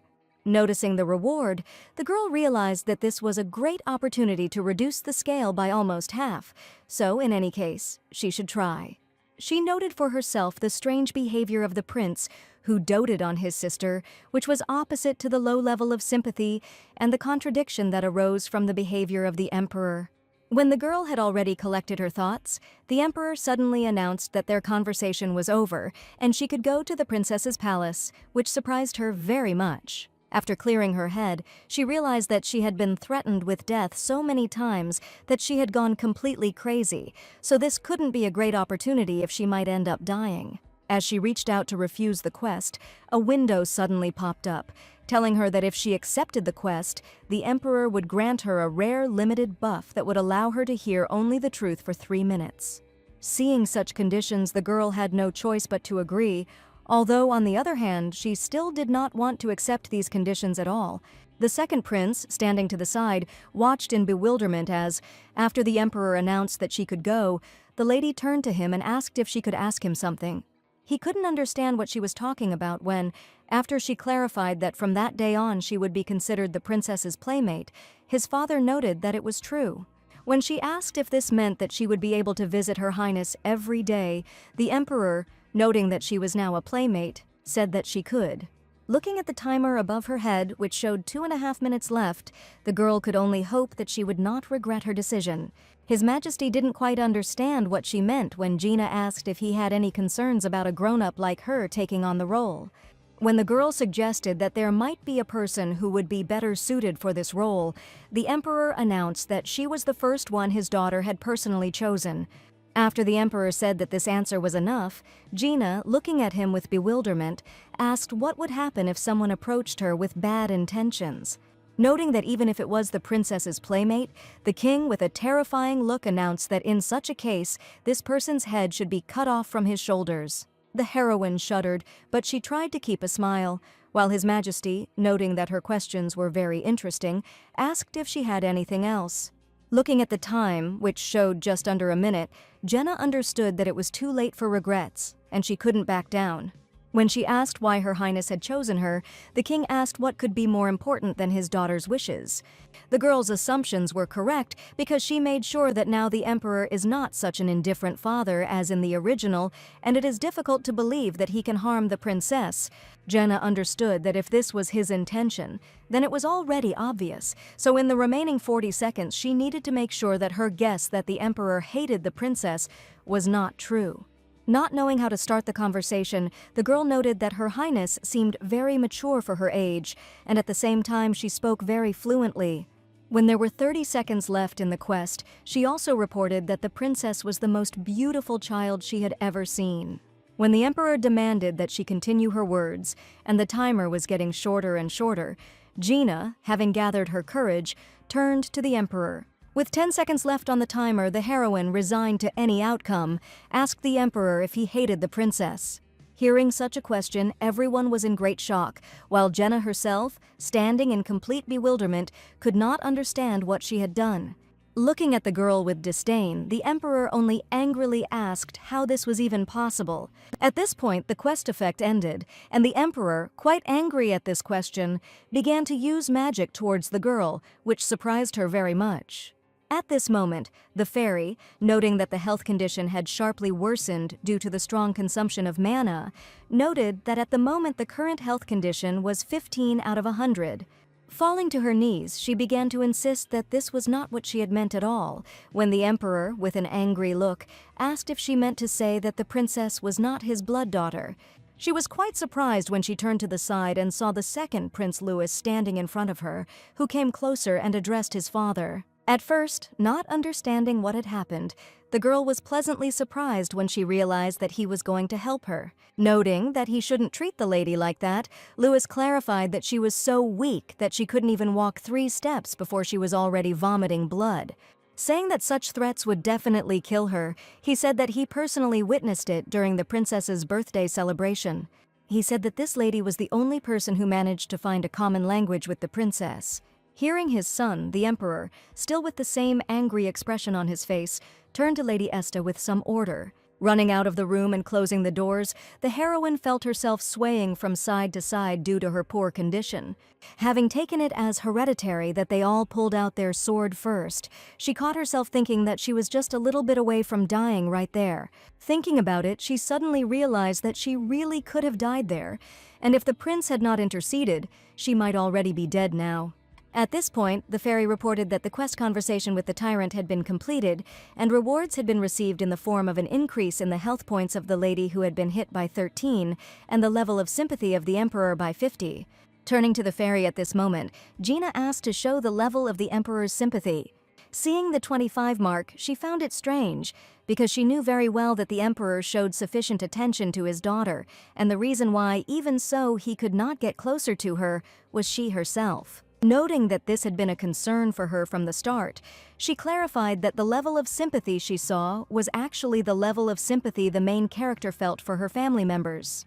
The fairy noted that it was amazing that she had guessed, while the heroine herself was not at all happy that this brat had deliberately hidden everything and at the same time given a hidden quest. After telling the fairy to express herself more clearly in the future, the heroine thought about it, and realizing that the story would become even more confusing if the hopeless level of sympathy belonged to the princess, she suggested that perhaps the emperor was like a descendant from a past life for the princess. After thinking for a moment, she realized that she had heard something important before when she was Embernet, but she couldn't remember it, and the situation was not at all suitable to worry about it. At that moment, one of the servants approached her and, after asking if she was Lady Esta, said that he had to escort her to Her Highness the Princess, also asking if there were any problems. Having thrown all unnecessary thoughts out of her head, Jenna realized that first she should finally meet the main character herself. Sometime later, arriving with the servants at the princess's castle, Jenna's surprise knew no bounds. Seeing a dilapidated room in front of her, she asked if this was really the princess's place of residence, to which she received a positive answer. After the servant said that he would wait near the guest room, the heroine, looking around more carefully, noted that for the palace of a member of the imperial family, it looked too shabby and gave the impression that it was not being looked after at all. She cried out in surprise, and all her thoughts disappeared when the princess suddenly appeared and loudly asked who was there. Seeing a girl in front of her, who at that moment fell to the floor in fear, the little girl was pleasantly surprised because she had previously thought that they were invaders. While Gina looked at the princess with great surprise, the little girl herself, with a smile, noted the importance of the fact that she kept her promise, and noting that she missed him very much, greeted Embernet. The heroine said that everything was fine when Her Highness, asking if she was hungry, said that they needed to get some snacks. The girl only smiled awkwardly when, without even letting her finish speaking, the princess ordered the servants to bring food, because she had a guest. Standing to the side, she watched as, after the princess's request, the maid, unpleasantly surprised, noted that it was not lunchtime, after which the princess asked her to at least bring light snacks. Seeing the angry expression on her face, Gina couldn't understand what was wrong with her behavior, because after all, she was serving a member of the royal family. After thinking about it, the girl also noted for herself that, along with such immaterial treatment from the maids, the palace itself was very dilapidated. Jumping onto the chair and seeing the girl standing in one place, the little girl asked why she was frozen in place and told her to sit down. Looking at the princess, Gina also noted that her clothes looked old, so she immediately turned to the princess herself. After asking about the clothes she was wearing, the heroine noted that they looked old and asked if they were clothes for training. Hearing this, the princess just looked at her in surprise, saying that she wears this every day. Jenna was completely horrified when she also found out that she also slept and ate in these clothes. When the girl asked what time she was washed then, the little princess, asking her to relax, said with a grin that it was just a fairy tale compared to what happened on the battlefield. The heroine was very surprised by such words, after which, noting that this was not a battlefield, she clarified that now His Majesty was a small child. At the same time, she also noted that it was a mistake on the part of the imperial family to leave a small child in such an environment. Thinking about it, Gina realized that this was very similar to the beginning of the original, where the main character is a child who is bullied and mistreated by her nanny and servants, the youngest daughter of a cold family that does not pay the slightest attention to her. Despite this, the heroine understood perfectly well that for such a story, the emperor and the prince were worried about the princess, so she could not understand what the problem was. After some time, the maid, holding a tray in her hands, announced that she had prepared the snacks they had asked for. Jenna winced in surprise when she abruptly put the tray down on the table, and she couldn't understand what was wrong with it, because a little more, and the saucer would have broken. Seeing the girl's surprised face, the princess asked what had happened, comparing it to her eating a grasshopper. Sitting in complete horror, Jenna shouted out that this maid had just behaved very rudely and almost thrown saucers. When the girl, laughing loudly, said that everything was fine, the heroine had some kind of bad feeling, and she herself was even more surprised. While the little girl was diligently telling something about the king, Gina, lost in thought, could not understand why she simply ignored such behavior of the maids, although she even swung her sword at the king. Taking the liver from the tray, Gina thought about how she had previously assumed that the princess, unlike the character from the original, would not allow herself to be treated like this. The princess watched with great bewilderment as the girl began to tremble and cough after biting into the cookie. When the girl turned to her in surprise, she, with a tremor in her body, reported that the cookies were damn salty.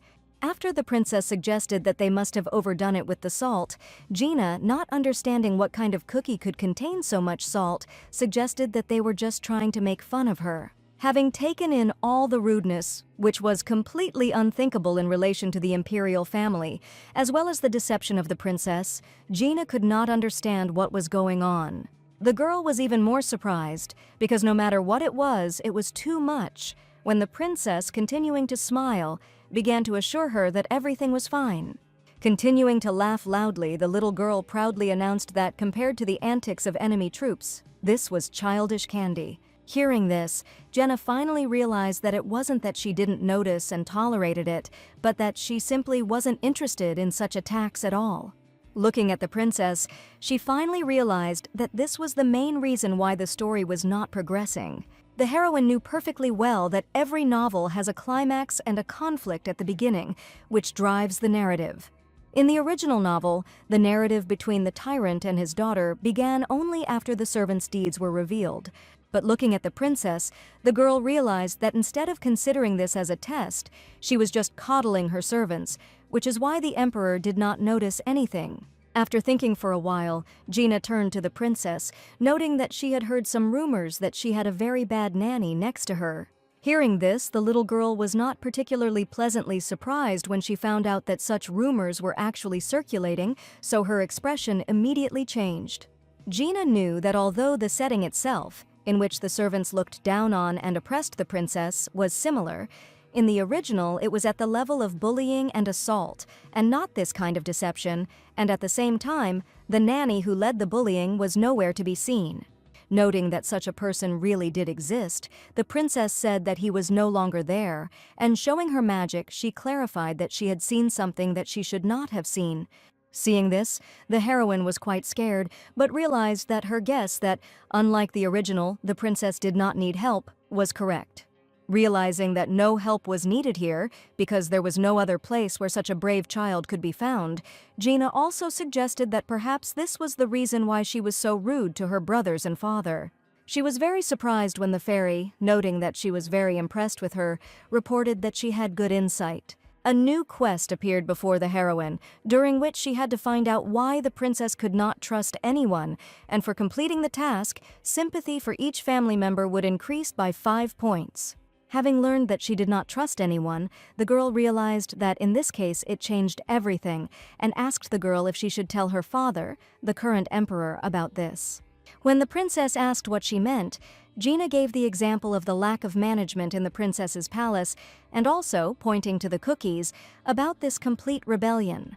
Noting that the emperor does nothing because it doesn't mean anything, the girl said that His Majesty is definitely not a heartless father. The little girl watched in amazement as Jenna assured her that although she couldn't say for sure since she had only met him face to face once, it was nevertheless obvious that he cared and was very concerned about his daughter. Noting that the same thing happened to her, the girl said that she knew perfectly well that in her situation, it was difficult for the princess to get used to her new family. With a smile on her face, Gina said that despite all this, she hopes that the baby will be able to live a new life as Her Highness the Princess. When the princess, looking at her, noted that for some reason she looked desperate, the heroine, confused, said that she simply really wanted her to be happy. Looking at the girl in bewilderment, the princess jumped off the sofa and asked if Embernet remembered her real name. When Jaina asked if she meant her true name, the little girl said that she did not like her true name because the names of the Visan imperial family had a mysterious power. The girl's surprise knew no bounds when the princess reported that it was because of this force that her country was destroyed. Seeing the girl's surprise, the little girl, realizing that memories were coming and going, assumed that Embernet had forgotten about his homeland. After revealing that she was the emperor of the Phelps Empire, the princess revealed that they were enemies with the Visan Empire. Noting that she was born in an enemy country that had destroyed her own, the girl, with a frightening look, said that this was precisely why she could not accept the imperial family, especially as her own.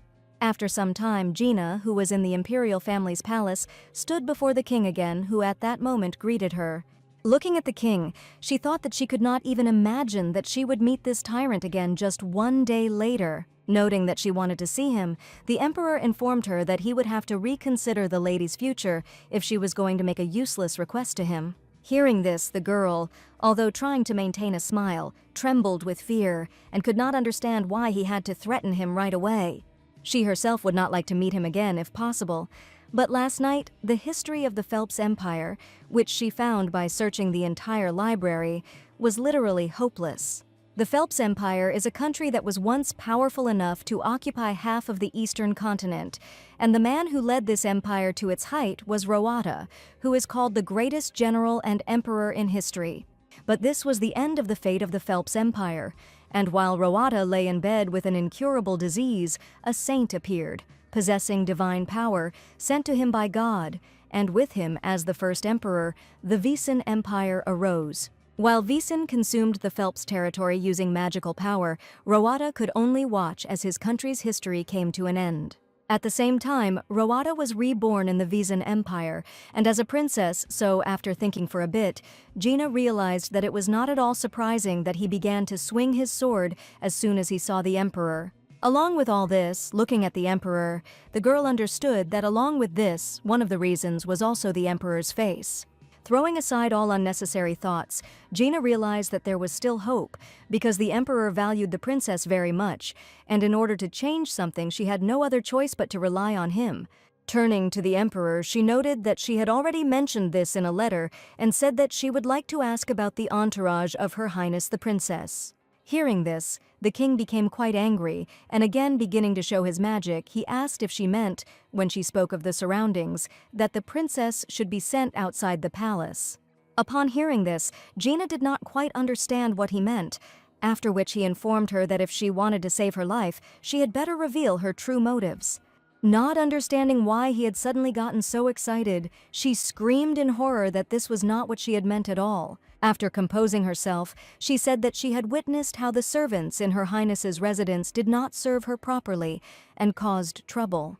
She reported that, apart from displaying disdainful attitudes and phrases, they deliberately added too much salt to the food served and left needles in the princess's clothes.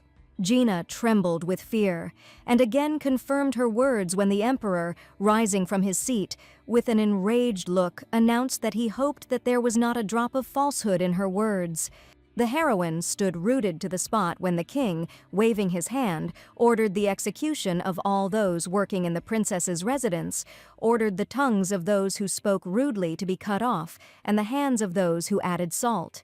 Having asked His Highness to wait, the heroine dared to ask him to cancel the order, because she understood that if he did this, the level of sympathy would decrease even more. She replied in a trembling voice that this was not the case at all, when the king asked if she wanted the people who had tortured his daughter to go unpunished. When the girl said that she only hoped for a replacement of the servants, since it would not be very good if the princess found out about this, the king said that everything could be kept a secret. Asking if he thought Her Majesty would never find out, Gina said that the princess probably already understood everything. Noting that Her Highness is a person who can kick out as many servants from her residence as she wants, whenever she wants, Gina speculated that the reason she hasn't done so yet is probably because the princess doesn't attach any importance to such behavior. Noting that if Her Highness learned that the Emperor, her father, was going to execute these servants, the girl suggested that in that case the princess might distance herself from him. Reacting quickly, she immediately apologized when the king, having heard all this, noted how impudent it was. The girl didn't quite understand what he meant when he asked why she, knowing all this, still told him about this situation. Repeating her words that the princess did not attach importance to such things and therefore left everything as it was, the emperor noted that there was a result that she intended to achieve by turning to him. When he told her that he was interested in her true intentions, Gina didn't know what to answer, because even though she had no goal, she couldn't leave things as they were. Throwing aside unnecessary thoughts, she realized that this was a good opportunity for her, because if she didn't act now for the princess, then nothing would change. Although she was not sure that she would succeed, the heroine turned to His Highness with the words that the princess possessed incredible intelligence and strength for a child of her age, as well as excellent ingenuity and a generous character. She stated with confidence that she could not be treated like that, even if she herself simply did not care at all that the servants were shamelessly mocking her because they considered the princess a helpless child. The girl noted that most people in childhood are completely protected and surrounded by adults, which is why they grow up without even feeling how helpless their immaturity is. At the same time, she said that she believes that this is a right that any age should have, and even if they behave like adults and are not weak at all children should still live safely and happily. Noting that although she is in the position of a playmate, Gina said that she is also the adult who is closest to the princess right now, and that is why, as long as she is around her, she will do everything in her power to keep her safe and happy. She ordered him to shut up, because it was all because of her, when the fairy said that she was so impressed that if she were a saleswoman, she would order 5 of the things she sells at once. She was pleasantly surprised when the fairy informed her that she had acquired the skill of a trickster, which relieved stress and improved her conversational skills. Remarking that it felt like they had invited a nanny rather than a playmate, the emperor noted that given her age, perhaps it was a more suitable position for her. Gina didn't quite understand what was going on when His Highness gave her permission, after which he informed her that from that moment on, she would be the princess's nanny. At this point, the fairy announced that a new quest had appeared in which she became the princess's nanny, but it could lead to death if she went against the will of her tyrant father.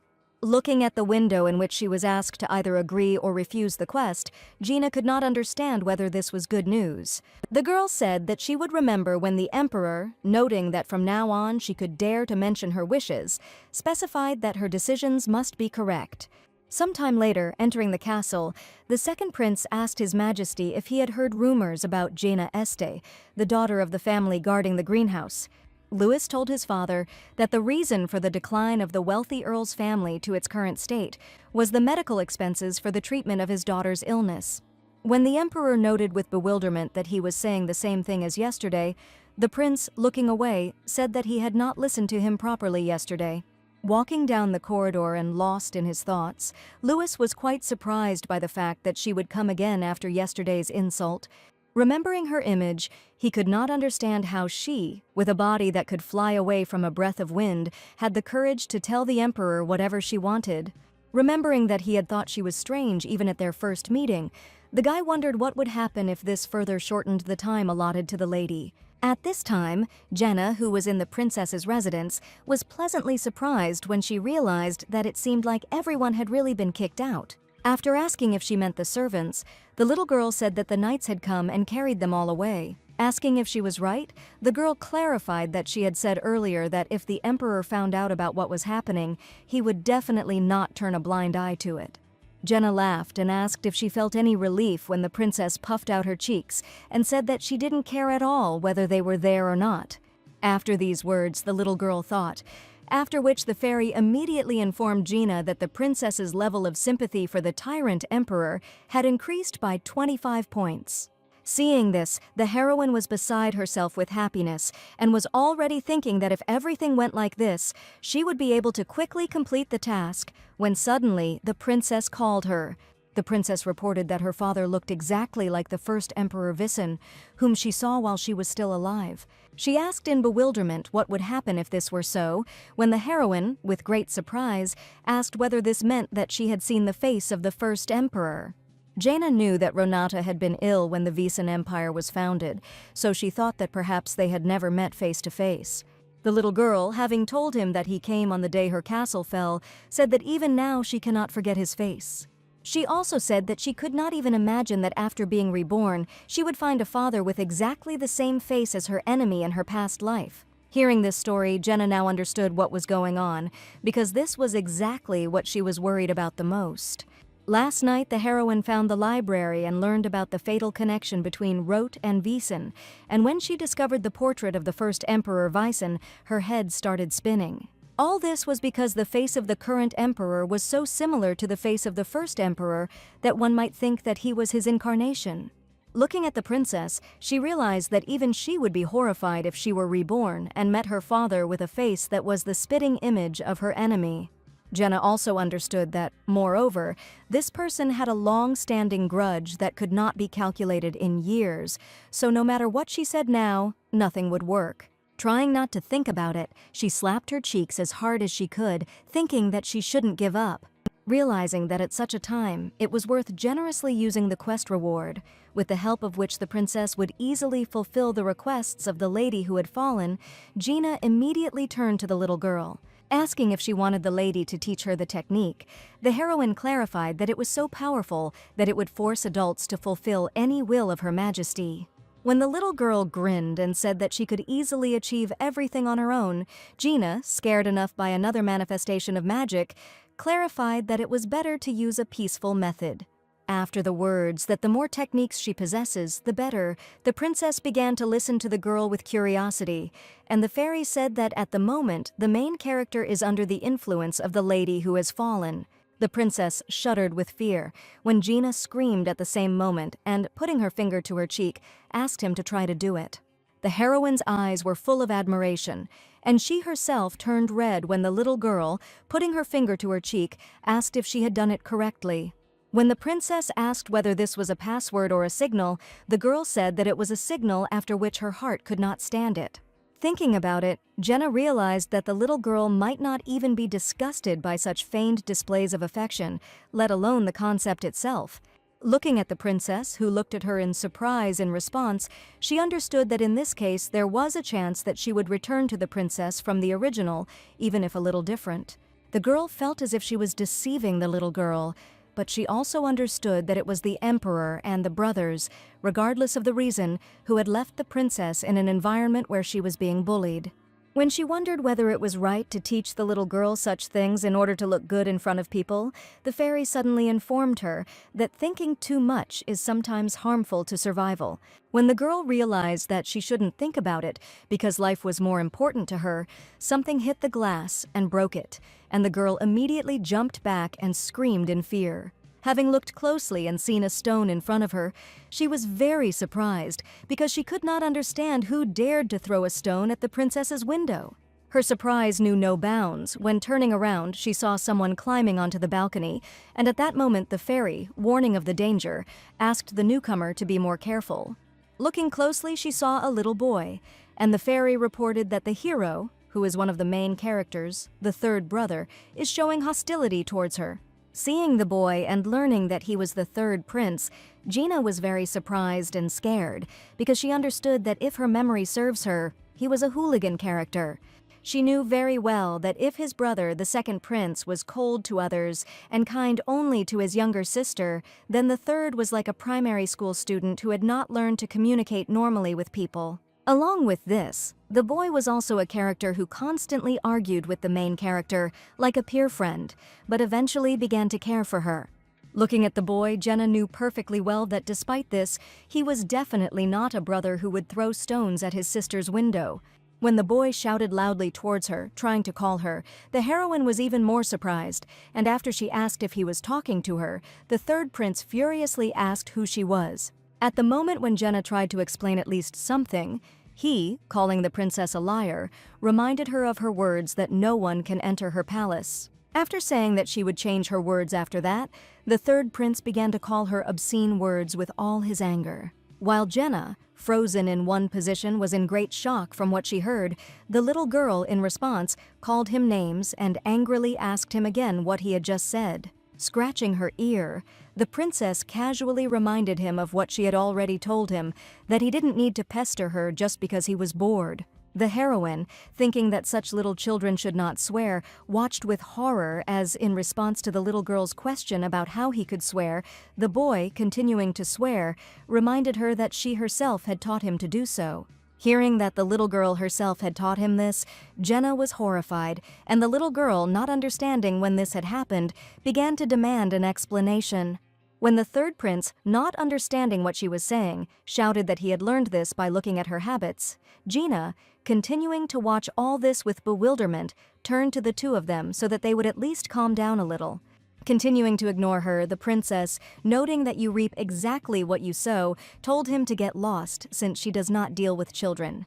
When the fairy, having reported that the novel was moving further and further away from the cliché, said that the health of the traveler was falling, Gina was horrified because she understood how hard it was for her to gain health points, so with a loud scream, she asked them to stop arguing. When the prince, who had already calmed down a little, asked who this girl was, the princess, having said that this was her person, told him not to touch her.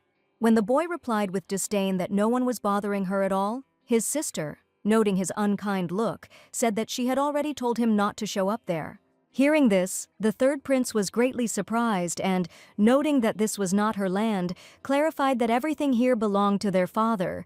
He announced that he also had the right to enter here when the little girl said that the emperor had given her this land, but she, laughing confidently, noted that she had warned him last time. Her brother was in great shock and did not know what to answer when the princess, showing her magical powers, asked if he was ready for the consequences since he appeared here again. Jenna immediately understood the whole situation when the boy furiously asked his sister the reason why she hated him so much. Looking at the boy, the girl saw that the level of his sympathy was almost as terrible as the level of sympathy for the emperor. She read it as obvious how a child who was rejected by his own sister without any reason would react, and she understood that the third prince, in keeping with his young and awkward age, must have revealed his feelings honestly and purely. Suddenly, Gina's attention was drawn to a flower lying near the third prince's foot, which surprised her greatly. Looking at the boy, who at that moment looked away with a sad expression, the girl suggested that perhaps the situation would be easier to fix than she had assumed. At that moment, the fairy announced that a new subquest had appeared, in which she had to host a tea party and, as a reward, receive an increase in the third brother's affection. She was very surprised and could not understand why she was suddenly answering, when suddenly the fairy confirmed her guess that the reward meant increasing the level of the princess's sympathy for the third prince. Jenna thought with bewilderment that everything had been completely different before, when the fairy said that she could answer any questions the traveler might have. Suddenly, the thought came to her mind that if there was information that she really needed to know, then the fairy would never tell it until she noticed it herself. After which Jaina realized that if she did not notice some clue and failed the quest, she could die at any moment. A shiver ran down her spine as the fairy noted that she was smiling as she looked at the newcomer. Although she didn't know what this annoying guy's goal was, the heroine understood perfectly well that everything wouldn't go the way he wanted. The third prince, asking what kind of impudence this was, asked the princess with disgust why he had taken her at all, when Gina, asking them to stop quarreling, noted that only bad children quarrel. When the princess, still continuing to swear, said not to scold her if he did not want to die, the fairy reported that the novel was continuing to deviate further and further from the cliché, and the health of the traveler would deteriorate. Realizing that this would not lead to anything good, Gina asked to show respect for her ears, and knowing full well that she had to act somehow in order not to die, she reached for the flower, noting that His Majesty had dropped it. The prince jumped back sharply and, not knowing what to say, asked her why she pretended to know everything when the heroine asked him whether he had picked this flower to give to the princess. The princess looked at the girl in bewilderment and asked why she was giving it to her, when Gina, squatting down, handed her the flower with a smile. Noting that he was handsome, the girl leaned a little closer to the princess and whispered that although she understood that she didn't like this guy, he was still a child.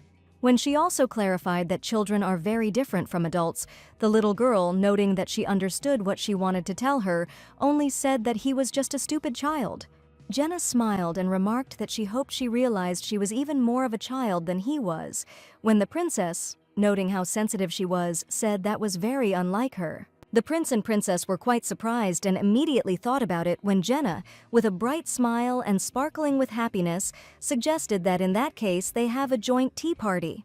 The heroine's joy knew no bounds when the fairy, noting that the quest had been successfully completed, reported that the level of sympathy for her third brother had risen by 5 points. At that moment, hidden in the thicket of trees, a group of people hiding behind black cloaks were developing a plan to kidnap the princess, whether alive or dead.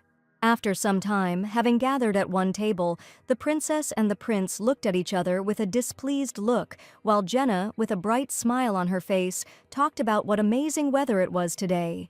When the fairy at that moment reported that the hit woman's health bar had been increased, the main character, although happy about it, could not understand whether it could be called a reward at all. Looking at the whole situation in front of her, Jenna just sighed heavily when she realized that even though she was making every effort, she did not feel at all that she was getting healthier. When the girl asked the third prince if he should bring her some cookies, the boy, looking at her with great displeasure, asked if she thought he would eat something like that. The prince's displeasure knew no bounds, and he only asked again about what she had just said when Gina reported that they would kick him out of here if he continued to behave like this. Realizing that she had said too much, the girl, frightened, jumped up from her chair and ran up to the little girl, after which she clarified that it would be the princess who would kick him out. Hearing this, the princess, with a calm face, asked the boy not to say any more bad words, arguing that she was not particularly pleased to see the child swear. When the prince, jumping up from the table, began to shout about how much younger she was, Gina at that moment asked again if he would have cookies, to which he, surprisingly, this time agreed. Sometime later, putting the tray of cookies on the table, the main character said with a smile that she had completely forgotten to say that some of these cookies were fake. When the boy asked her in confusion what she meant, the girl explained that if you were unlucky, you would get a cookie with a lot of salt, but you could try the next one. Jenna knew perfectly well that this might sound like a little game, but in reality, it was an ominous trace left by the old servants. Looking at the princess, who was telling her brother with an evil grin that he seemed to be scared, the girl realized that the princess herself seemed to be completely indifferent. Jumping up from the table and not understanding who she was talking about, the third prince shouted angrily that he simply did not want to eat, that's all. He couldn't figure out what was funny about it, and noted that it was indeed strange when his little sister asked if it wasn't funny. When the princess, hearing this, called the guy a brat who didn't really have any hair, Gina, watching her with bewilderment, asked the little girl to stop. The girl was very surprised when the boy, noting that it was the first time he had seen her take so long to answer, asked if she was really talking to him right now. When the princess calmly clarified that this could be something else, if not a conversation, the third prince was extremely surprised. At this point, the fairy, noting that the novel had become closer to the original, reported that the health of the traveler had improved. The main character did not quite understand the reason for this, because she knew perfectly well that she had done nothing. She couldn't figure out if this was a good thing when she thought about whether it meant that if she started to actively take action to make the novel closer to the original, the numbers would go up. At that moment, the boy jumped up from the table and suddenly announced that he had long been interested in learning something, after which he asked his little sister if she really liked it. When the little girl asked him with great surprise what he meant by this question, the third prince, taking a cup with many chips in his hand, clarified that this is exactly what he was talking about. He confidently agreed when the princess asked if he meant the cracks on the cup. Looking at her with horror, the prince noted that her palace was in terrible condition. The same clothes every day, and even the dishes were so old and all cracked. After explaining that this was why he thought she liked it, the boy, noting that this seemed to be true, suggested that now he had to deliberately ruin gifts. The prince could not understand why his sister did not move to another palace, so with some disdain he assumed that it was because everything in this castle was dilapidated. Although she tried not to show it, Gina, looking at the prince with bewilderment, could not understand how he could think that someone could have such specific tastes, because at the same time, looking at the princess, one could immediately understand that she absolutely did not care. Noting that his father and brothers were right in that she really did love old things, the third prince suddenly became thoughtful. Jenna was quite surprised when the boy, looking at her with bewilderment, suddenly asked who she was. When the boy, noting that his sister had said that she was a servant, asked what she did and what family she was from, the girl introduced herself with a smile. She immediately agreed when the prince, hearing a familiar name, asked if this was the family that looked after the greenhouse. After thinking for a while, the boy suddenly noticed that she had a very unusual hair color, which he saw for the first time, and also said that in the emperor's family, everyone had sky blue hair. While Jenna was looking at her hair in bewilderment, the prince, coming a little closer with a grin, noted that he was curious about something, after which, raising his hand with a cup up, asked if he could spill a little water. The main character was amazed when she raised her head and saw a stream of water from a cup heading straight at her, while the prince himself looked at it with a sinister grin. At that moment, the princess jumped onto the table and blocked the blow, thereby protecting the girl. While Gina herself watched what was happening with great surprise, the little girl, pointing a pacifier from which many sparkling lightning bolts were emanating at her brother, told him in all seriousness not to mock an ordinary person. Hearing this, the boy looked away with great displeasure, and the main character, with the same great surprise and fear in her eyes, asked what had just happened. Having said that it was Mana, the princess, looking at her third brother, told her nanny that this boy was a magician. Gina was very surprised that the magician could be so small, but turning her gaze to the princess, she realized that there was a younger child here who, at the same time, did not watch his language. Noting that she had already warned him, the little girl, assuming that he still didn't seem to understand, took the magical pacifier into her hand again. Seeing this situation, Jenna began to assure the princess with a smile that she was really okay, when suddenly the fairy informed her that the third prince was hostile towards her. Having learned about this, the heroine fell into great bewilderment because she could not understand the reason for this at all, because she did nothing at all. She didn't know what to answer when, after the fairy warned her that the third prince was extremely hostile to the newcomer, the prince, screaming furiously, asked what she had done to his sister. Without even giving her a chance to explain, he again asked what she had done to her, that his sister was behaving like this, and at the same time, he also clarified that her family was him. After these words, there was a long silence because Jenna and the princess were very surprised by what they heard, and the boy, finally understanding what he had just said, immediately blushed with embarrassment. When the prince began to shout loudly that he had not meant it at all, the main character, pretending not to notice anything, picked up the teapot and, opening it, noticed that all the water had spilled.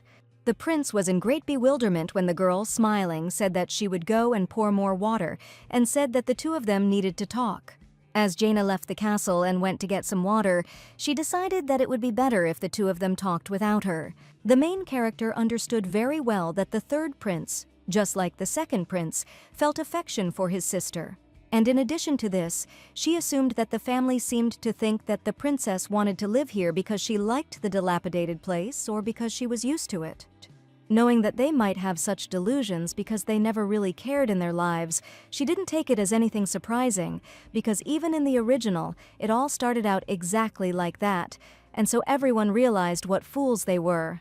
Although she knew that she was only seeing partial memories, so she might not remember important moments, Gina knew that despite this, the current her knew something about the current Princess Rabbit. The girl knew that usually the main characters of stories about parent-child relationships who remember their past life are very active for the sake of their survival, or for some other purpose. Along with this, they inevitably develop some kind of relationship with their family, and sometimes they have to use cute tricks to maintain it. At this time, Rabbit, who, despite the fact that he was born in an enemy country, had no intention of taking revenge, because if he wanted revenge, he would have definitely started communicating with the family, and then the story would have developed. Now Rabbit looks like he's stuck in his past life and is trying to do absolutely nothing in his role as a little princess. Jenna knew perfectly well that the princess's story had stopped at the first paragraph, and only after her appearance did the pages of the book begin to turn. When the thought came to the girl's mind that the disgusting servants who should have been thrown out long ago were not here, she looked around in front of her and realized that everything here looked like ruins when it was deserted. After she accepted the fact that there was no one here except the servants, Gina suddenly stopped after a thought suddenly appeared in her head. She couldn't understand why the princess kept servants in her palace, but there were no knights. So she assumed that although every palace had them, it seemed they didn't even bother to send them here. Gina's mind immediately flashed back to the moment the baby had attacked her with her magical pacifier.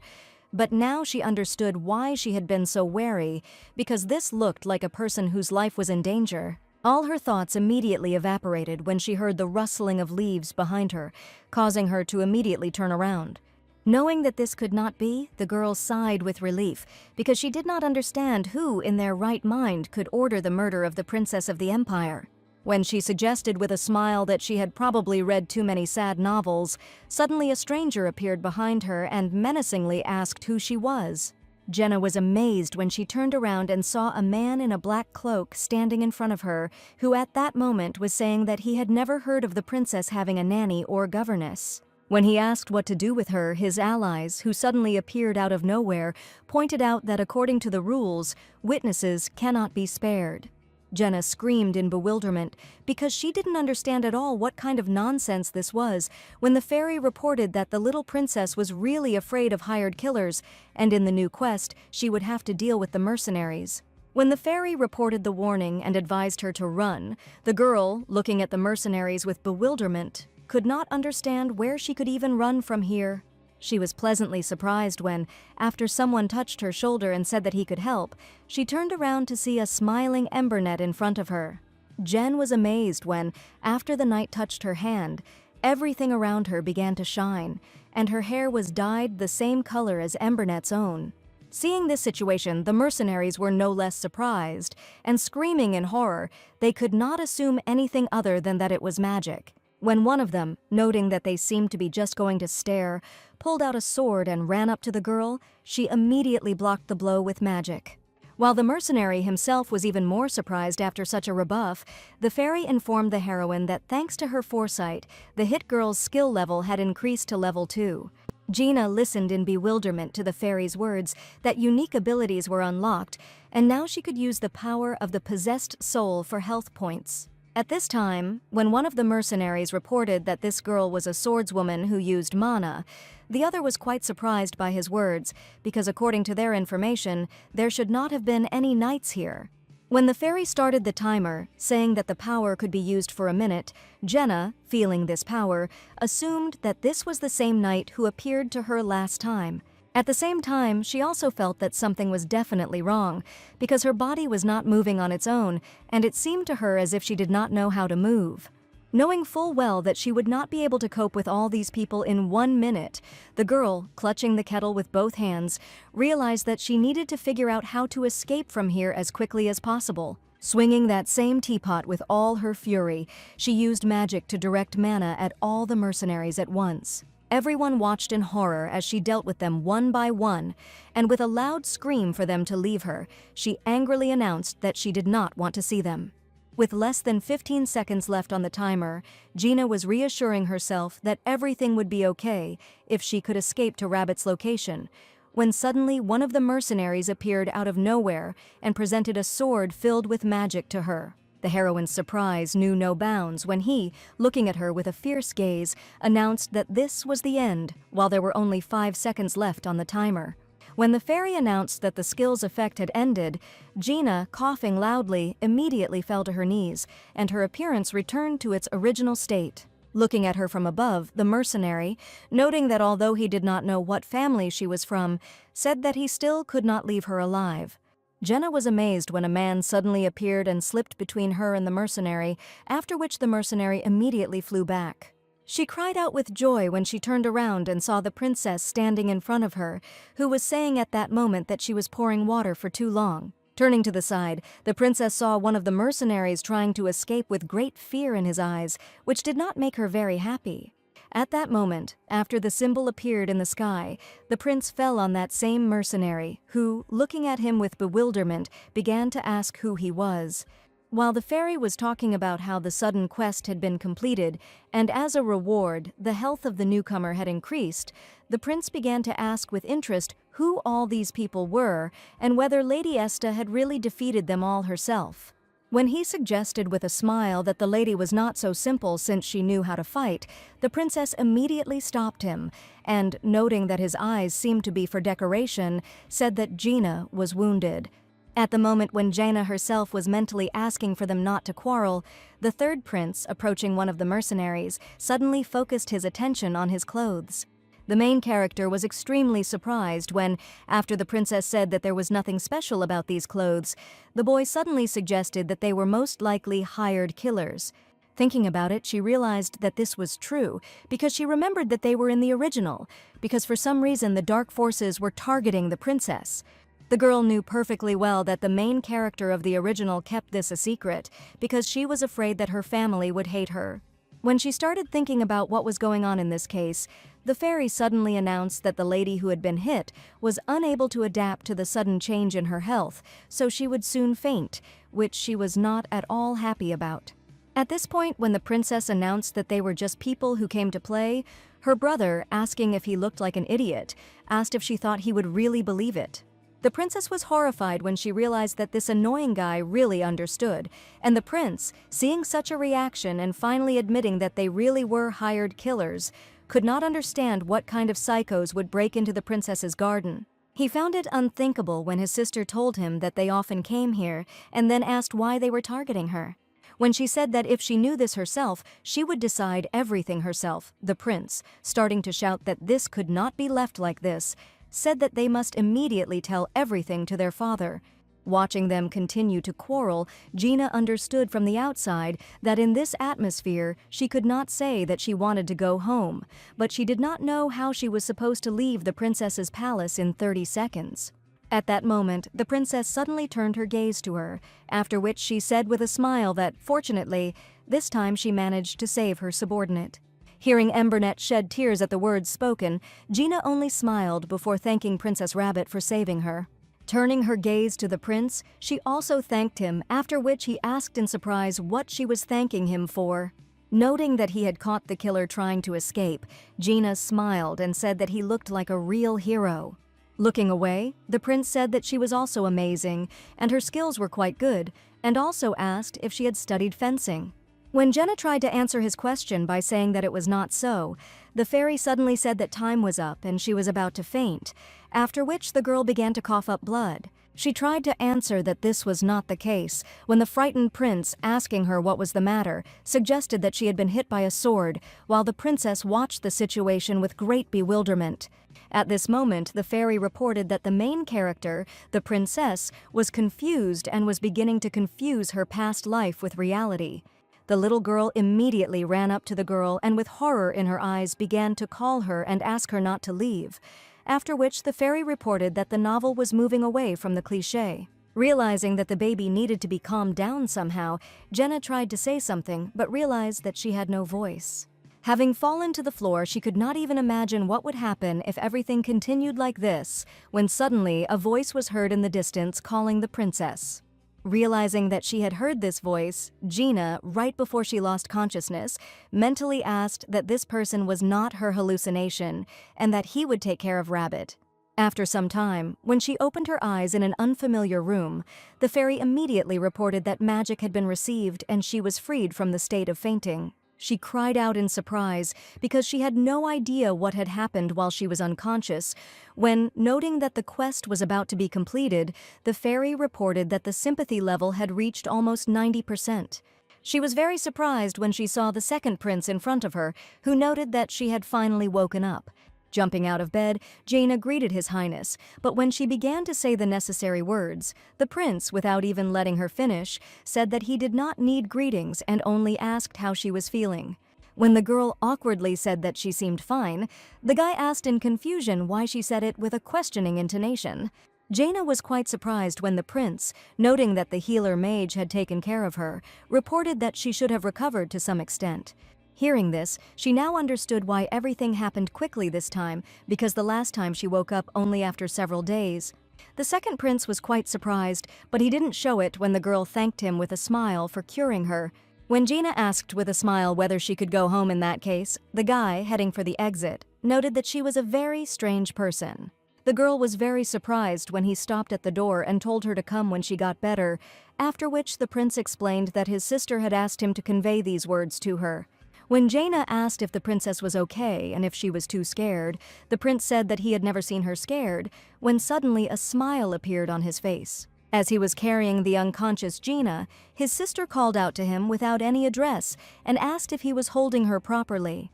Noting that he was her older brother, the guy said that he was holding her properly and the princess could go to the palace. The little girl was petrified with shock when, after she said that she would go with them, her brother asked if she would go with them even if her slow steps delayed the lady's treatment. Seeing this reaction, the third prince said that his brother was only saying this because he was worried that it would be hard for her, and then asked his brother if this was true. Having agreed, the guy said that her feet were too small, and the third prince, hearing this, became quite angry because of such unnecessary clarifications. After hearing this, the princess lowered her head, after which she calmly noted that Jenna had hurt herself while protecting her. With a loud cry, she announced that they had to help her, saying that otherwise the face of the imperial family would be disgraced in front of the count, who had sent Gina as a nanny. In response to this, the second prince merely informed her that she did not have to say this, and that it was enough to simply ask for help. When his sister asked why this was so, the prince replied with a smile that she was his younger sister, and he always hoped that a day like today would come someday. Rebit was very surprised to hear these words, after which, looking away, she noted that he turned out to be a good guy, in response to which the guy said that, at least for her, it would always be like this. Noting that in that case she would return to herself, the princess joyfully ran with words for him to tell Gina to come again when she recovered. As the second boy watched his sister run away, he thought that Joel Rabbit Weason had always been a special and unique child. However, she had a strange manner of speaking, and her early awakened divine power was so strong that it amazed everyone. However, despite all this, his sister built a wall around herself and did not let anyone in, including her own family. As she continued to behave in this manner, the third prince came to the conclusion that she hated everyone, and the eldest brother, noting that although what she wanted was questionable, said that they should still follow her wishes. Even the king himself eventually decided to remove all the knights from the princess's residence, and the family members finally gave in one by one and stopped trying to get closer to Yuel. Even the second prince himself thought that it would always be like this. However, the child who was so cautious that he even avoided his family, with whom he was related by blood, opened his heart to someone for the first time. In all this man turned out to be an unfamiliar lady whom he himself had seen for no more than a week. All this had aroused great suspicion in him from the very beginning, and even now he did not quite understand the reasons, but on the other hand, he was still glad about what had happened. After watching his sister leave and smiling at Lady Este, the guy said that he would definitely convey these words to her. Sometime later, when Gina, having fully recovered, came to the imperial palace again, the princess greeted her with a radiant smile. When the little girl, noting that she thought she would be staggering for several days, said that she still had willpower, the girl, laughing, said that it was all thanks to the fact that the second prince called a magician healer. Hearing this, the princess was quite surprised, but after thinking a little, she noted that it was true. Noticing such a reaction, Jenna turned to the little girl in surprise, after which the princess said that, as it turned out, he was not a bad guy at all. When she also noted that she would not have known about this if it were not for Jenna, and it was all thanks to her, the girl immediately blushed with embarrassment. After the main character asked the fairy if she could see the progress window, the fairy immediately said that it was possible and a game window appeared in front of her. Jenna's joy knew no bounds when she realized that the notification window that popped up yesterday as soon as she woke up was not a hallucination, although she did not know how it happened. Suddenly, a thought came into her head, after which she assumed that perhaps this was the right path. She knew perfectly well that from the very beginning there were only people around Rabbit who insulted her, and her supposed family ignored what was happening and no one helped her. Looking at the little girl and not understanding why she should try to act cute to get closer to people, Gina realized that in this situation, it was the Emperor and her brothers who should act cute. Now the main character understood that from the very beginning it was necessary not to try to change Rabbit, but to change the perception of the princes and the Emperor. Thinking about this, Jenna now knew perfectly well that if she had not come into this world, then these people would have moved away from the cliché and would have become distant from each other forever. Recalling yesterday's events, she also focused on the fact that the fairy told her that Rabbit was confusing his past life with reality. At the same time, the little girl does not want to come face to face with reality so much that she wants to be cut off from it forever. Despite this, the girl knew perfectly well that her new life had already begun, and she could not live like this for the rest of her time because people must live in the present. Previously, Gina had received orders to increase the princess's level of sympathy in the family, but Gina herself realized that this could only be achieved after Rowata was ready to live as Rabbit. The girl knew perfectly well what was needed so that instead of Rote, filled with loneliness and sadness, the baby would begin to live like Rabbit, whose life is full of laughter and happiness.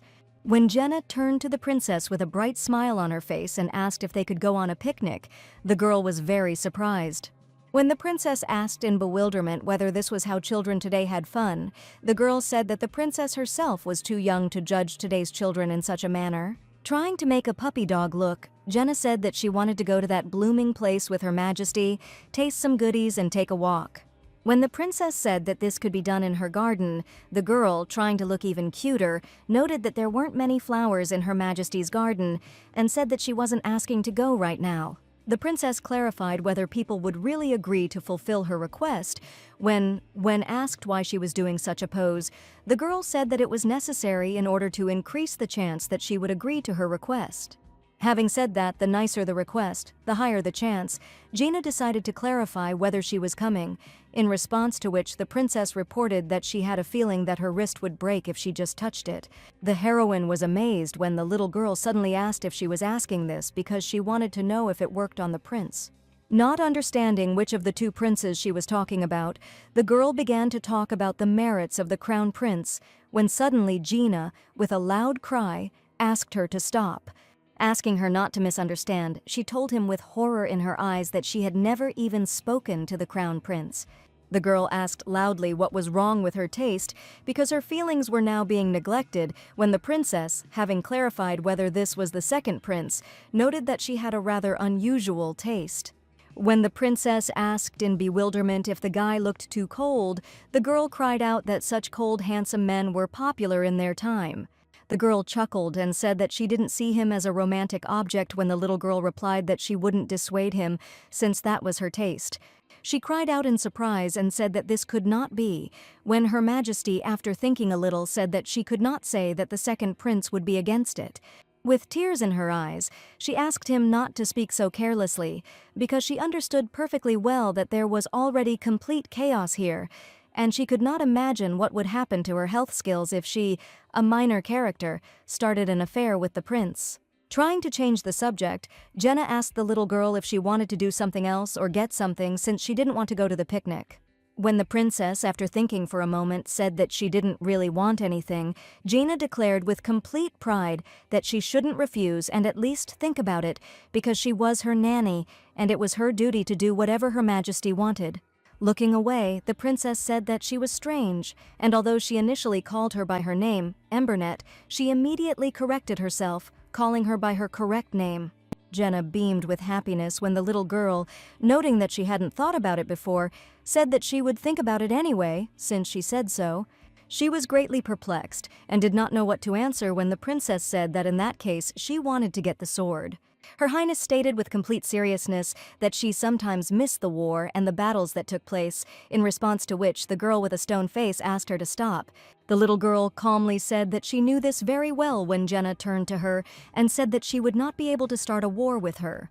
With eyes full of delight, Rabbit said that she wanted so many swords that she could fill the entire room. Looking at the girl with bewilderment, Gina could not decide whether it would be right to fulfill such a wish, because a pile of swords on the main character of a novel about raising a child would look very strange. The heroine seemed to be pierced by an electric current, and she loudly shouted that she would immediately collect the swords of this entire world, when suddenly the little girl, with a puppy-like look and a cute pose, asked again if her wish could be fulfilled. After some time, the chamberlain of the Western District, who was in charge of all the palaces in the West, including the princess's palace, came to their room and asked if they had summoned him. Looking at him, Gina was perplexed, as she did not understand at all why he was empty-handed, because she had definitely said to bring swords, no matter which ones. She looked at him with displeasure when he reported that he had heard that they wanted something. Not understanding what was wrong with his manner of speech, the girl could only assume that he apparently did not know the reason why all the maids and servants had recently been exiled from this palace. Suddenly, a thought came into her head, after which she suggested that it might be something like the minor villain that always takes control in the first chapter of a novel, regardless of the genre. Realizing that she would not let this go, Jenna stated with complete confidence that he was right and she was calling him out. He looked at her in bewilderment, because he did not quite understand what was being discussed when the girl said that she wanted him to bring the swords. When the heroine suggested that chamberlains were now being taught to interrogate those they served about their orders, the man said that he did not dare bring such a dangerous object as a sword into the residence of Her Highness the Princess. While the princess watched the whole situation with little enthusiasm, Gina clarified that it was an order from Her Highness that he had mentioned, and then asked what kind of attitude this was. Hearing this, the man asked what Her Highness, who was only 3 years old, could possibly know, and with a grin he clarified that this could only have happened if she herself had intimidated and forced the naive princess. After these words, the princess immediately pulled out her magic pacifier, but Jaina, seeing this, immediately stopped her. Changing her displeased expression, the girl whispered to Her Highness with a smile that she should rely on her. Rabbit was very surprised after such words, and Gina herself at that moment asked the man if he knew who she was, since he was showing such disrespect. After telling her that she was the princess's playmate, he grinned and noted that it was very unusual for a playmate to be so old. After clarifying that she had been appointed as Her Highness's nanny, Gina stated with all seriousness that, in order to protect the princess, depending on the case, she had powers equivalent to those of the imperial family. Hearing this, the chamberlain shuddered with horror, and refusing to believe it, said that he had not been informed of this.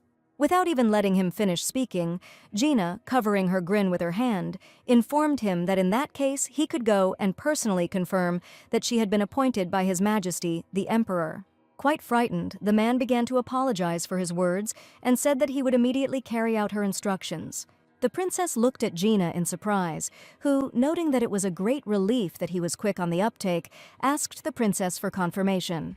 After explaining that she had previously thought that Jenna was just a lost rabbit, the little girl said that, as it turned out, she was a rabbit with sharp fangs who would not lose to just anyone. Sometime later, looking at all the swords with admiration, the princess spoke in amazement about the progress and that Visen's swords had become longer, which made them more stunning. When she grabbed one of the swords and told Gina to look at it, the girl, scared enough, asked her to be careful, because this sword was too big. Having stated that this was not the case at all, the princess, whose eyes were filled with great enthusiasm, was surprised that she did not know the full charm of this sword. Looking at her with a smile, Gina understood that the princess was very happy, and she should have asked her about it earlier. At that moment, the little girl herself called her and, having said that she was very happy, she thanked the girl with a smile, who, upon hearing this, had tears in her eyes. At this moment, having flown into the room through the window with the help of magic, the third prince reported that he heard something strange, and was also quite surprised when he saw Lady Esta. Not understanding who allowed him to do this, the princess told him not to climb through the window, but her brother only said that it was not important at all now. When he approached the lady again with the question, she also informed him that it was forbidden to climb into the house through the window, which took him by surprise. He was very surprised and immediately thought about it when the girl asked him a question about what would happen if Her Highness took him for a hired killer. When he said that he would think about it next time, the princess, hearing this, told him to simply not come. Just as he wanted to report that he saw weapons being carried towards her, he immediately saw them behind him, and, horrified, asked if she was preparing for war. Having reported that the swords were brought because Her Highness the Princess wanted them, Gina asked him with a frightening look whether it was really beautiful. Horrified but trying not to show it, the boy said that it looked very beautiful. Having noted this as true, the girl asked the princess with a smile whether she had heard that the third prince also liked swords, in response to which the little girl with a smile said that he had taste. When the fairy reported that the princess's level of sympathy towards the third prince had increased, Jaina was pleasantly surprised to hear this. Unexpectedly, the third prince suddenly turned to the lady with a question about what she had just said, which surprised her quite a bit, because she did not quite understand the essence of the question. When she reported that she had called Her Highness Rabbit, to his question about how she had just addressed his sister, the boy with complete confidence declared that she should call him by his name too. Jaina was very surprised by such a request, so she asked with bewilderment what to call him, in response to which the third prince said that his name was Noah. The heroine hesitated when she heard this, so she clarified that people only call each other by name when they are very close. Noting that she called the princess by her first name, the boy said that it was for this very reason that she should also call him by his first name. Coming a little closer to the lady, Noah whispered that if he got closer to her, then perhaps he would be able to get closer to the princess. Jenna was pleasantly surprised to hear this, so she said that if that was the case, she would be happy to help him. When at that moment the fairy reported that the princess's level of sympathy for the third prince had increased again, the lady, looking at the girl in surprise, realized that she had heard everything. Smiling, asking if he should also call the lady by her name, the third prince asked if her name was Lalin. She reported with bewilderment that she herself was asking herself this question when the prince, having learned that her name was Gina, asked why the princess then called her Lolin. After thinking for a bit, and assuming that it was something like a cute nickname, Noah said with a smile that in that case, he would also call her that. In a whisper, the boy, having first said that if she helped him spend time with his sister, shouted out that, of course he was not asking for it for free. Hearing this, Gina was very surprised, and the third prince, declaring that she was too weak, said that he would protect her from now on. Reminding her that she had fainted while merely confronting a couple of assassins, Noah proudly stated that moving was clearly not her thing. Although Jaina knew very well that her body was indeed weak, she could not understand why he said that, because she had defended herself quite well against those assassins. Telling her that she was like a newly born canary, the third prince shouted that he would protect her if she fulfilled his request. The boy shuddered in surprise when his sister, hearing this, asked in bewilderment what request he was talking about. When Gina, seeing the boy's reaction, told the princess that His Highness had asked her to call him by his name, Noah shouted out that this was so. Hearing this, the princess thought about it and asked if this was too much of a price, to which her brother replied that this lady was very weak. Pointing to Gina, who was quite surprised at this point, he informed her that she was even weaker than the canary he had looked after as a child. The main character continued to watch with her mouth open as the princess agreed with his words, and he was pleasantly surprised that he wasn't the only one who thought she did. Jenna understood that she should be happy, but for some reason she couldn't, when after the princess's words that her opinions with her brother were converging for the first time, and she was starting to like him, the fairy reported that her sympathy had increased. After hearing this, a smile appeared on the third prince's face, and he proudly declared that although he didn't know about the rest, he always treated the weak with respect. Gina knew perfectly well that his words were a lie, because just recently he had thrown a water bomb at her for no apparent reason. The princess, smiling brightly, said that she liked it, and also said that it was the standard of an outstanding knight. When the third prince asked her in confusion what she meant by the word standard, Rabbit replied that she meant that he was a good guy. The boy was pleasantly surprised to hear these words, and at that moment the fairy reported that this was indeed true. After some time, when Gina and the children went on a picnic, the princess's level of sympathy towards the third prince continued to increase. When evening came, the main character, turning her gaze from the book to the children, was pleasantly surprised, and a smile appeared on her face. The prince and princess, exhausted after such a busy day, slept soundly next to each other.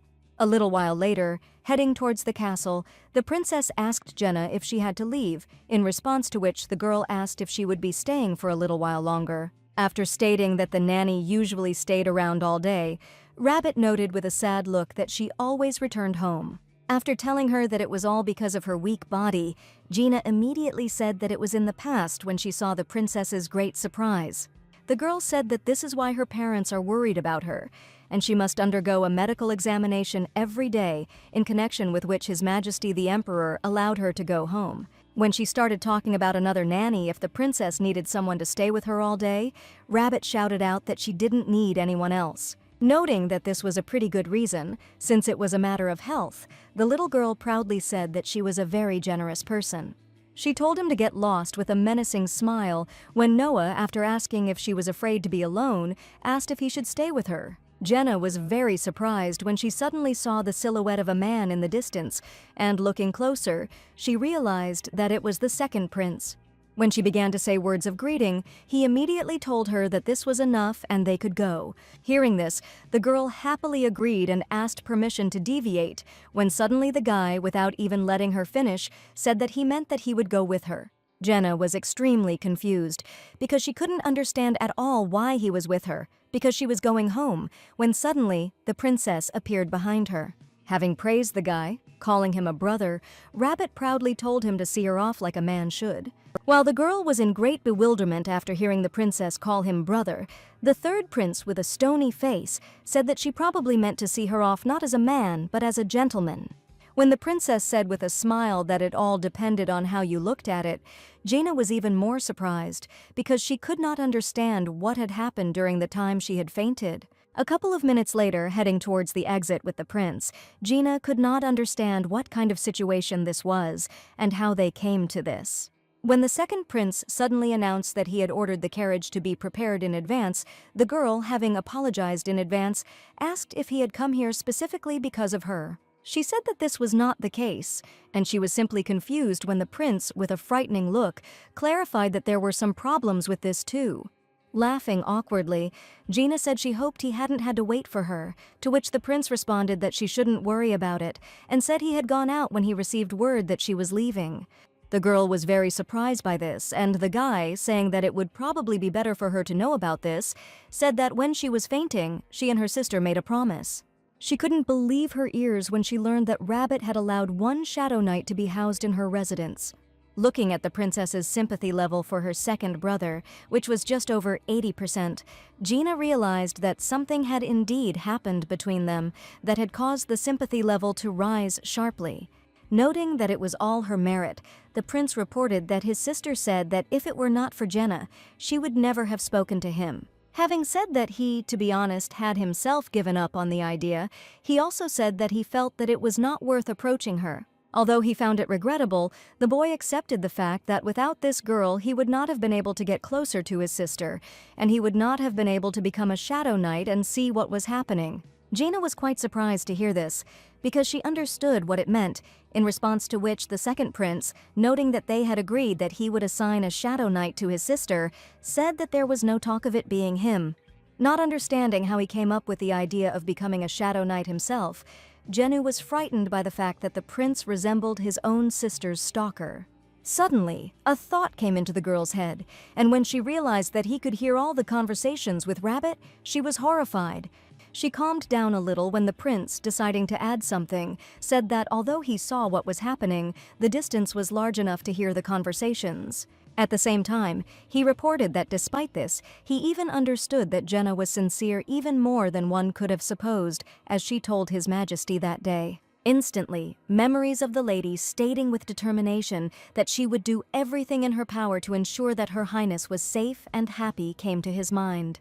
The prince could not understand how she was capable of this, because he understood that when a person knows that he has little time left, he usually tries to live for himself. Knowing full well that it was not easy to sacrifice the rest of one's life for someone else, the prince understood that this still did not mean that this lady looked like a saint from the temple who generously gifted everyone.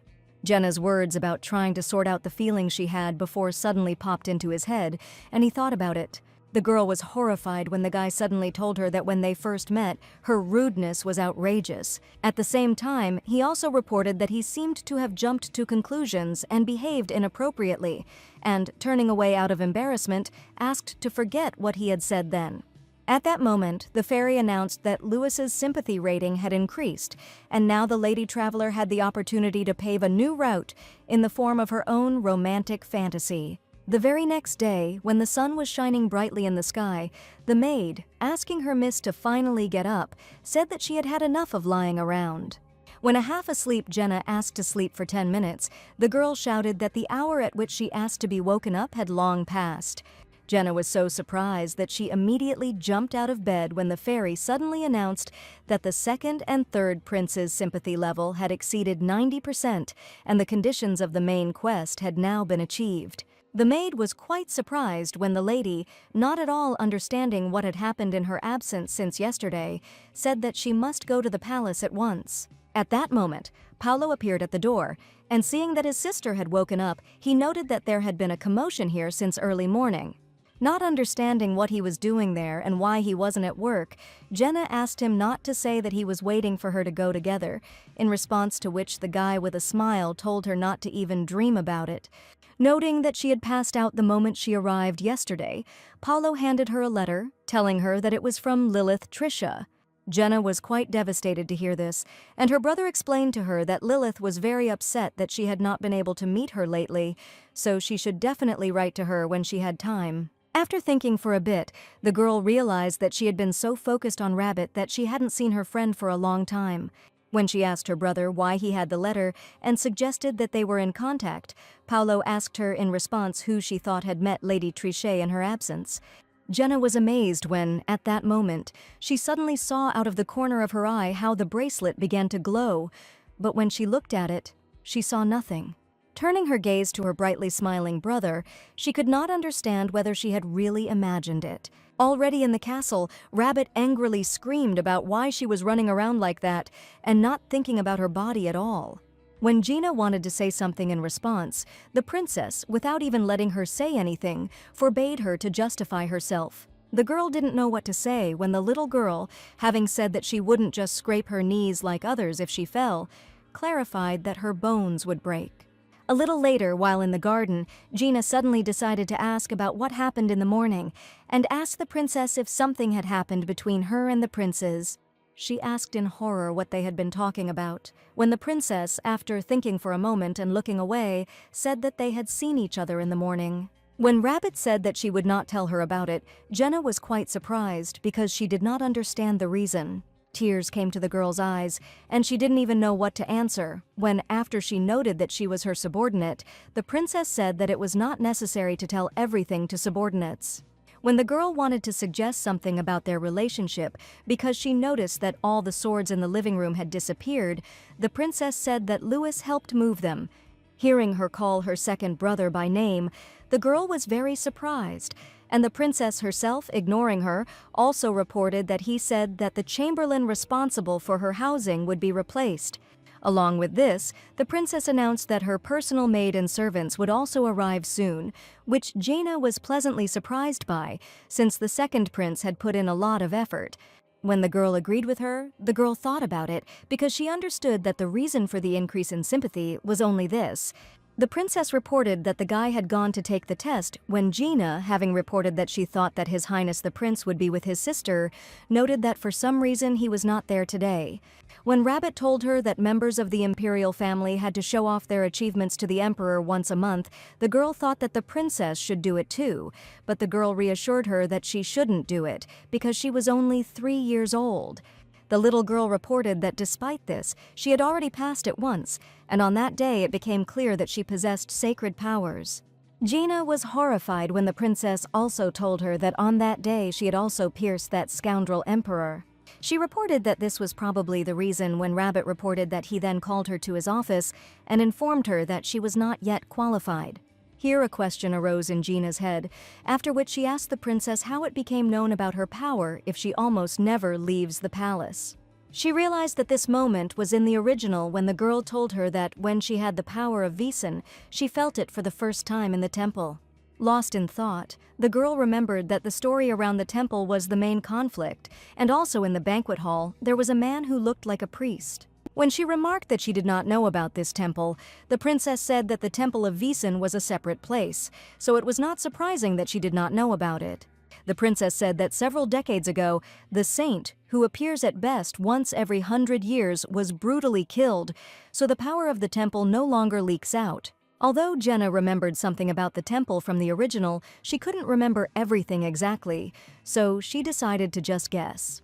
She knew very well that the villains in novels are often representatives of the imperial family or temples, and if the main character is an archduke, he is a representative of the imperial family, and if the main character is a member of the imperial family, he is a temple. Gina couldn't figure out for sure if this was the reason why the princess in the original story suffered from possible kidnappings, threats, and attempts to lure her to her side. After thinking for a while, she realized that if she looked at it from the perspective of a temple that had lost a saint, the appearance of a little princess with holy power was like a real gift. At the same time, from the outside, Rabbit appears to be nothing more than a child who is mistreated by the imperial family. All her thoughts were confused, and she cried out in surprise when footsteps were heard behind them. Turning around, they saw a guy dressed in a priest's clothes who, after greeting Her Majesty, asked her if she remembered him. Crying out in surprise and asking who he was, Jaina could not understand how he got here because there were probably many knights on guard. When the princess asked with great bewilderment who he was, the guy apologized to her and noted that he was late with the introduction. After stating that he was one of the 5 high priests of the temple, he clarified that he was the 3rd servant of Lord Ibaton, and his name was Rondo. With a smile on his face, he began to say that she did not remember anything because she was still young, when the princess, with a terrifying look, said that she did not know anyone like him. Without even letting him finish speaking, Rabbit said that she was not going to recognize him in the future and called him a fool. At that moment, Gina, covering the princess with her body, clarified that he was a priest and said that no matter who he was, no one could come in here without Her Highness's permission, so he had to leave. When the man asked who this beauty was, she said that she was Her Highness's nanny, and there would be only one warning. When the girl asked if he had received permission, he said that there was nothing superfluous in the disposal of the word of God, and there was no place that the steps of God could not reach. With all pride, the man declared that God had brought him there by divine power to take the place of the servant who had served her. Surprised that he had entered here without permission, Gina could not understand how he dared to intrude into the residence of a member of the imperial family as if nothing had happened. While Gina was wondering in disbelief that he probably thought that she and Rabbit posed no threat, the princess was already fully prepared for battle. The girl was extremely surprised when at that moment the fairy announced a new additional quest where she had to stop the plan of the villain from the crowd while leaving him alive. She could not understand what kind of quest she would ask to save the villain, but at the same time she understood perfectly well that she herself did not want the princess to kill anyone, so she would throw him out of here herself. Turning to Embrenay, she asked if this was possible, after which her appearance changed again. At this moment, the man, having said that the princess was a truly great person and a treasure of the temple who would save the empire and the entire continent, noted that such an old place of residence was not suitable for Her Majesty. With a smile on his face, he began to ask the princess what she thought about being in the place they had prepared with a cozy bed, new clothes, and a delicious dinner specially prepared for her. Shouting out that he was going to kidnap Her Highness, Gina announced that she, as a nanny, would not just sit idly by. Having informed her that she was more of a puppet sent by His Majesty, the man asked if this was proof of his intention to simply watch from the sidelines without showing due affection, since otherwise there was no reason to use a girl who would soon die. Jenna immediately pushed away his hand, reaching for the princess, and asking him to be careful with his words, noted that Princess Rabbit already received more love than anyone. Putting his hand to his chest, the swindler shouted that this was impudence and asked how she dared to treat a high-ranking priest like that. While he continued to shout about the punishment that would befall her, Jaina picked up the stick from the floor and filled it with mana. When the fairy said that the hit girl's skill was activated and could be used within a minute, the girl immediately attacked the swindler. The man was very surprised that the nanny wielded a sword, but he managed to react in time and put a shield in front of himself. Jenny was surprised when she realized that her attack was reflected by the shield, and the deceiver, breathing heavily, began to shout that all her actions were useless because this was a sacred power granted by God. Feeling the energy of her sword being blocked, Gina doubted whether she could handle it as the power was too excessive. Her surprise knew no bounds when the voice of Embernetu inside her suddenly told her to use the power of destruction that was passed down through the Phelps family.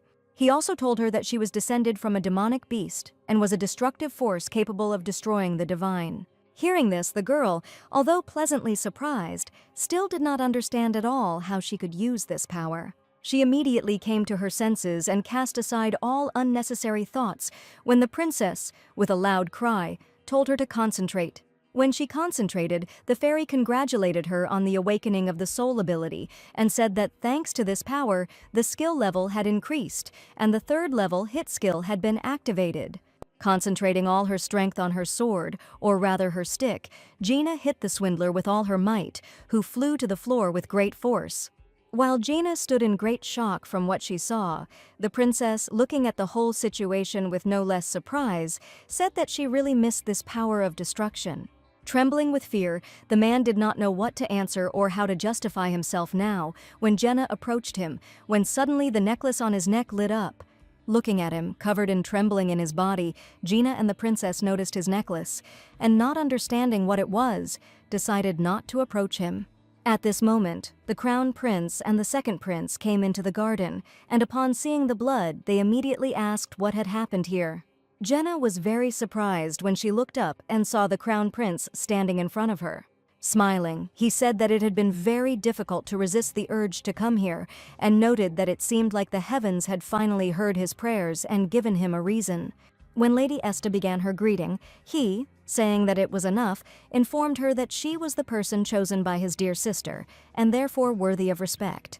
Gina realized that compared to the tyrant emperor and his younger brothers, the second prince and Noah, the crown prince was a handsome man with a soft image. Despite this, she knew very well that in the original, the crown prince definitely gave the impression of being a gray cardinal, and not towards the main character, but towards her enemies. With an embarrassed look on his face and tears in his eyes, the crown prince began to call out sweetly to his little sister and ask if she was hurt. Gina, standing with the second prince, watched as he continued to coo at his sister, asking her if she wanted to say hello to her little brother, whom she hadn't seen for 3 whole months. Looking at this, the lady realized that perhaps he was the most typical example of an older brother from a child-rearing novel. At this point, the second prince, who noticed the wound on her hand, noted that every time he met the lady, she would get 1 or 2 new wounds. Not understanding what he was talking about, Gina reported that Her Highness was completely fine and not hurt, and also noted that she protected her simply perfectly. Hearing this, Louis became embarrassed, although he did not want to show it, and said that this was not what he meant at all. The girl was pleasantly surprised when at that moment the fairy, having reported that the quest was completed, noted that the hit girl's health had increased, and she had received a new passive skill. Having carefully looked at the new skill and having seen some strange name hidden piece, she became confused when suddenly the fairy informed her that it was a hidden part. Realizing that she was an idiot for thinking that she would get a normal answer from a fairy, the lady assumed that this was most likely a hidden quest or some kind of reward. All her thoughts were dispelled, and she herself was quite surprised when the prince, taking her by the shoulder, asked if she was seeing him. After stating that she was, of course, listening to him, she remarked on how relieved she was that everything had ended well, and clarified that Her Highness had not been harmed when the prince asked what exactly the relief was. Jenna didn't understand what he meant when Louis suddenly asked if that meant it wouldn't matter if she got hurt herself. While the girl continued to look at him in surprise, the guy turned around and said that the bleeding needed to be stopped and medicine applied. Looking up, he began to watch in bewilderment as the princess, with great anger, told her heir to leave here, while he, continuing to smile, said that even today there were stars sparkling in her eyes. Jenna watched this situation with a smile and thought that he was truly an amazing person, but her expression immediately changed when suddenly the princess, continuing to tell him to leave, said that he himself said that they should not see each other. When the crown prince, having stated that there were reasons for this, said that he was very glad that she remembered her brother's words, the girl turned to the second prince in surprise, after which he said that he could not answer anything. He asked if she had meant to ask what her brother's words meant when she noted that she had not said anything yet. Lost in her thoughts, Gina realized that the princes must have had a reason why they couldn't get close to Rabbit. Thinking about Rabbit choosing not to see her family, the crown prince saying they shouldn't see each other, and the second prince hiding something, Gina knew that this was probably the cliché that was causing the confusion. After asking the quest window to show the level of sympathy towards the Crown Prince, Gina was pleasantly surprised to see 15% there. Realizing that even though he said they couldn't see each other anymore, and the sympathy was at such a level, she assumed that perhaps their relationship was actually quite good. Her opinion immediately changed when she turned to the side and saw the princess telling him that he seemed to want to lose his hands. When she turned to the princess and said that she couldn't threaten her brother like that, the princess, saying that she hadn't threatened him, clarified that she had simply told the truth. At this point, the Crown Prince, noting that although he did not accept the words he had heard in passing as truth, said that having seen everything with his own eyes, he simply could not believe it. Jenna shuddered at what she heard, and the guy, saying that she shouldn't be so wary, clarified that he didn't say this to scare her. Noting that he was a little jealous, he picked up the body of the man who had previously claimed to be a priest, and then announced that it was time for his brother to go.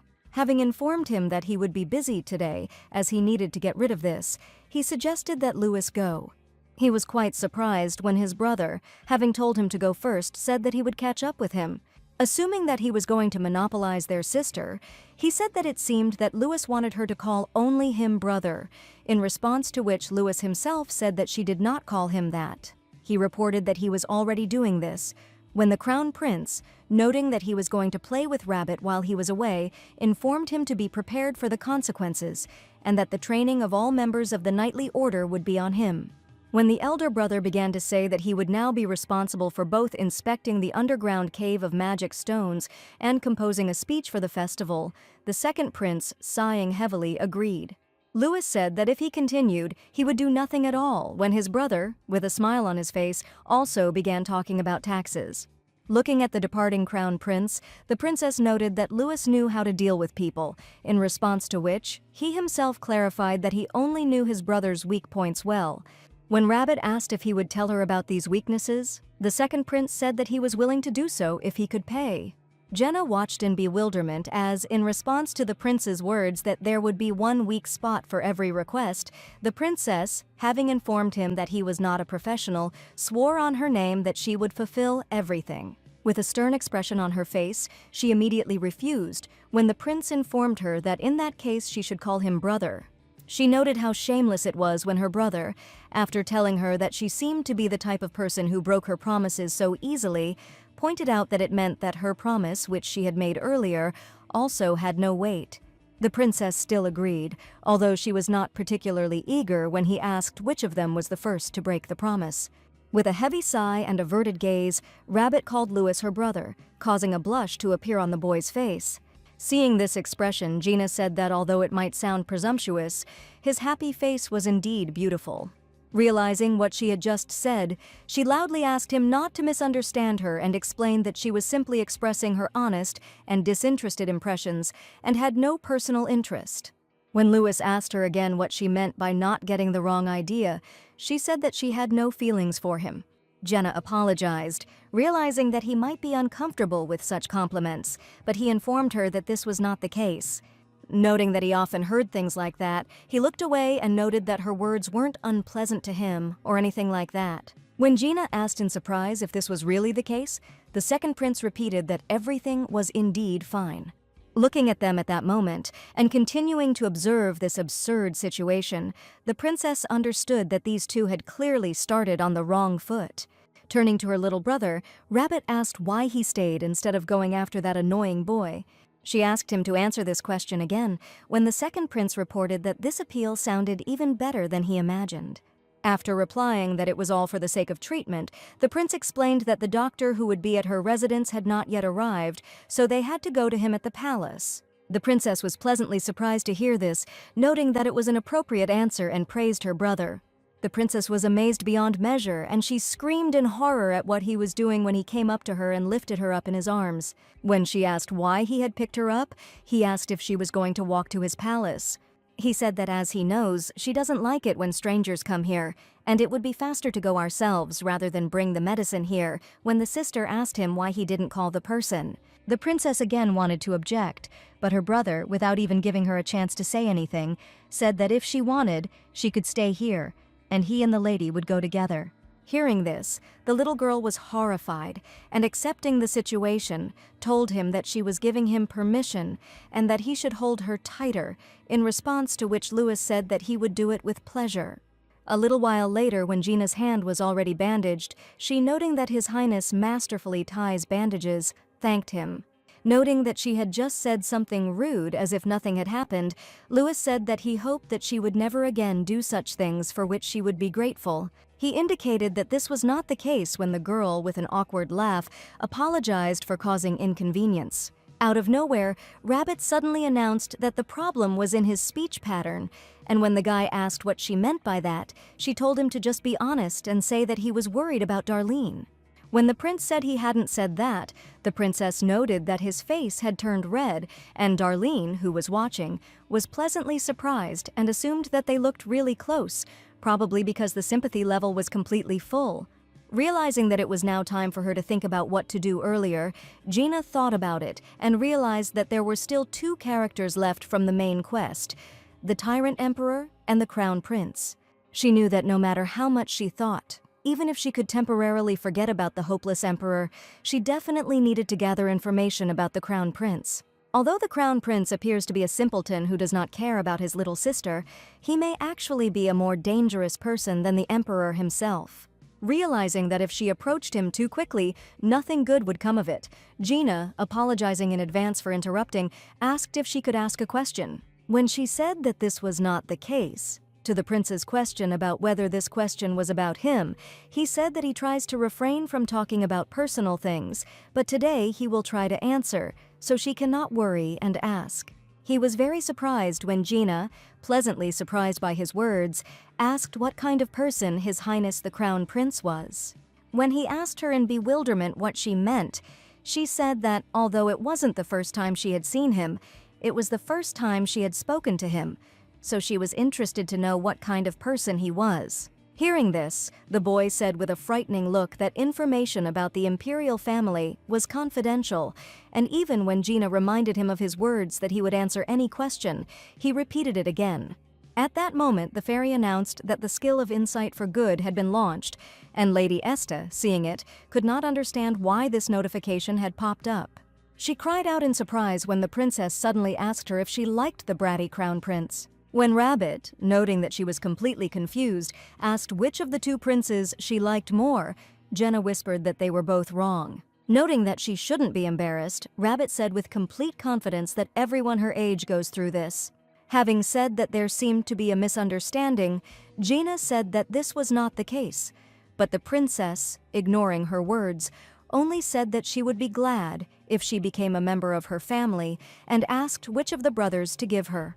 A little while later, when Jenna was about to leave, when asked if she would come again, she happily answered that of course she would come.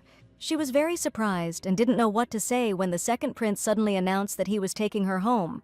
At that moment, there was a loud cry for them to stop, after which the princess, with a grin, told Jenna to leave him and go, because they had a serious conversation ahead. After some time, left alone with his sister, Louis asked what she wanted to talk about in the absence of the lady. His surprise knew no bounds when his sister suddenly asked why he had been staring at her subordinate all day. When asked what he planned to do with her Jenna, he shouted that he couldn't do anything with her at all. He said the reason was that he kept thinking about the priest who attacked them when his sister asked him why he was staring at her nanny if he had nothing up his sleeve. Noting that she had not even noticed any sign of his presence, Louis reported that the impostor had gotten into the palace too easily, which led him to believe that such a thing was impossible unless someone from the palace had helped him. When the princess suggested with displeasure that he meant that Jenna had helped him, Louis jumped up from his seat and said that was not what he had meant. After stating that he trusted the lady she trusted since he was her brother, the second prince noted that it was strange that Lady Esta could only be described as a strange person who suddenly appeared and immediately became close to the imperial family. Asking her if she thought other people might have similar thoughts, he gave the example of another person who was with them at the time. At that moment, sitting in the carriage, Jenny was in great surprise when the crown prince, who looked at her through the window with a frightening look, noted that he was very glad to meet her. Having said that he was just about to go to the count's house, the guy asked if